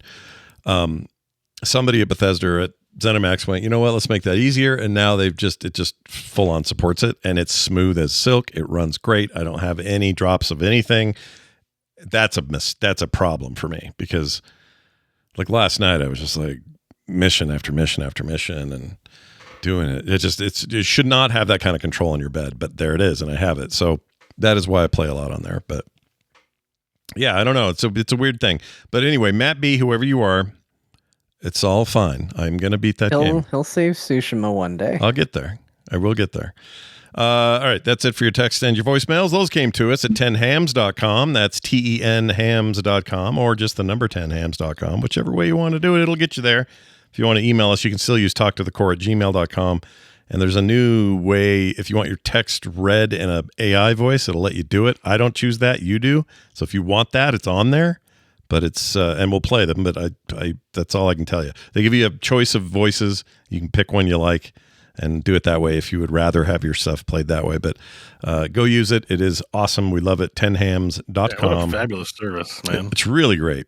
The dude that made it is such a cool dude too. He's always just easy to talk to. If I got a question or a thought or an idea, I think a couple of things we're doing now are things that I was just farting around going, it'd be cool. Could add this. And then he did it. So he's very open to suggestions. Crazy. It's just a really cool thing. Anyway, big thanks to them for that. That's 10hams.com. And to everybody who has redirected to it, because I think there's actually several websites that redirect to the website. I think 10hams might actually send you what? Really? Too. Oh, man. I don't know. Every now and then someone pops in Discord and says this also redirects there or something like that. It does. 10hams.com goes there. Yeah, there's a lot of like different Oh my god, spelling versions. Yeah, I see occasional like other people have put the redirect up on it. So, That's great, dude. I love that. Oh, but Tim Hands doesn't. Tim Hands? Tim, like as in Timothy. Oh, let's try that. Tim Hams. Tim Hams doesn't, but Tin Hands. Tin is in the metal does, yep. Tin Hams does. Not, does Tin Hands go there? Tim Hands? Tim's Hands. Tin Hands doesn't. Tim Hands here. I'm Tim lotion Hands. is very important. It's very, but take it from Oh, that no, there's a hand. Tim Hands, dude. What? TimHands.com. Oh, is there? Hands. Yes.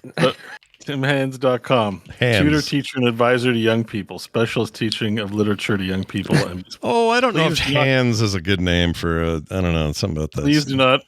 Yeah, and there's kids. I don't know. Hands? Is that him in the middle? No, if you go to What I Do, you see pictures of the guy. Where does he work at Hogwarts? Oh, this is a British thing. Okay. Because look at everybody's suits and You stuff. know, good thing it's about a white person because it's like, what are they all Hogwarts? Oh, it's British. That's why.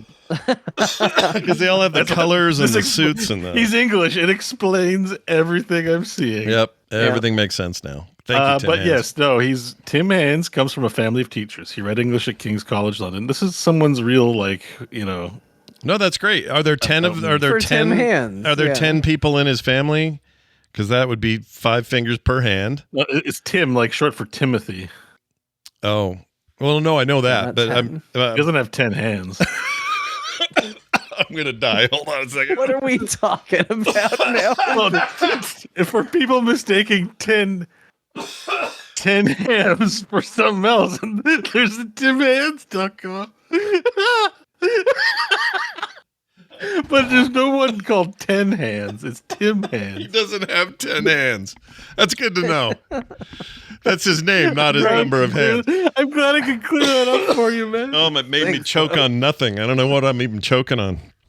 Choking on Beau. Take that out of context. Anyway, there you go. There's that. Hey, guess what else we got? We got new patrons this week. Nice new list of people. I need some water or something. Hold on. What the heck?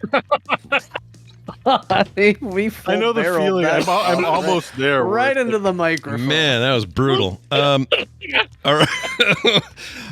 If you go to patreon.com/core show, you can be like these awesome people.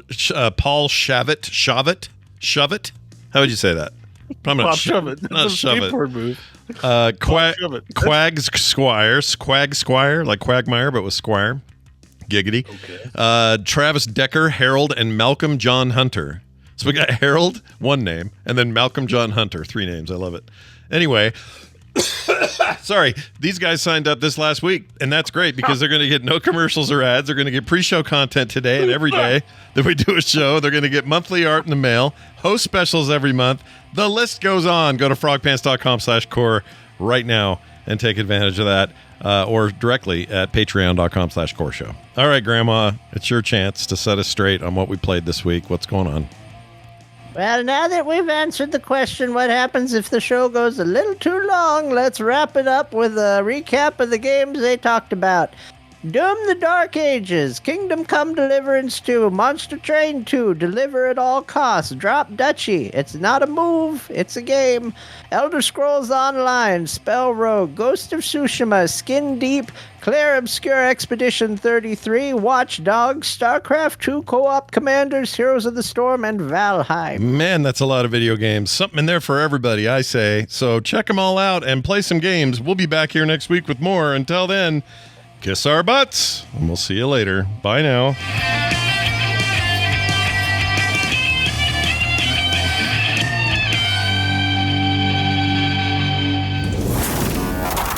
Hello, I'm a tailor, and your pant size is frog. You're always welcome at frogpants.com.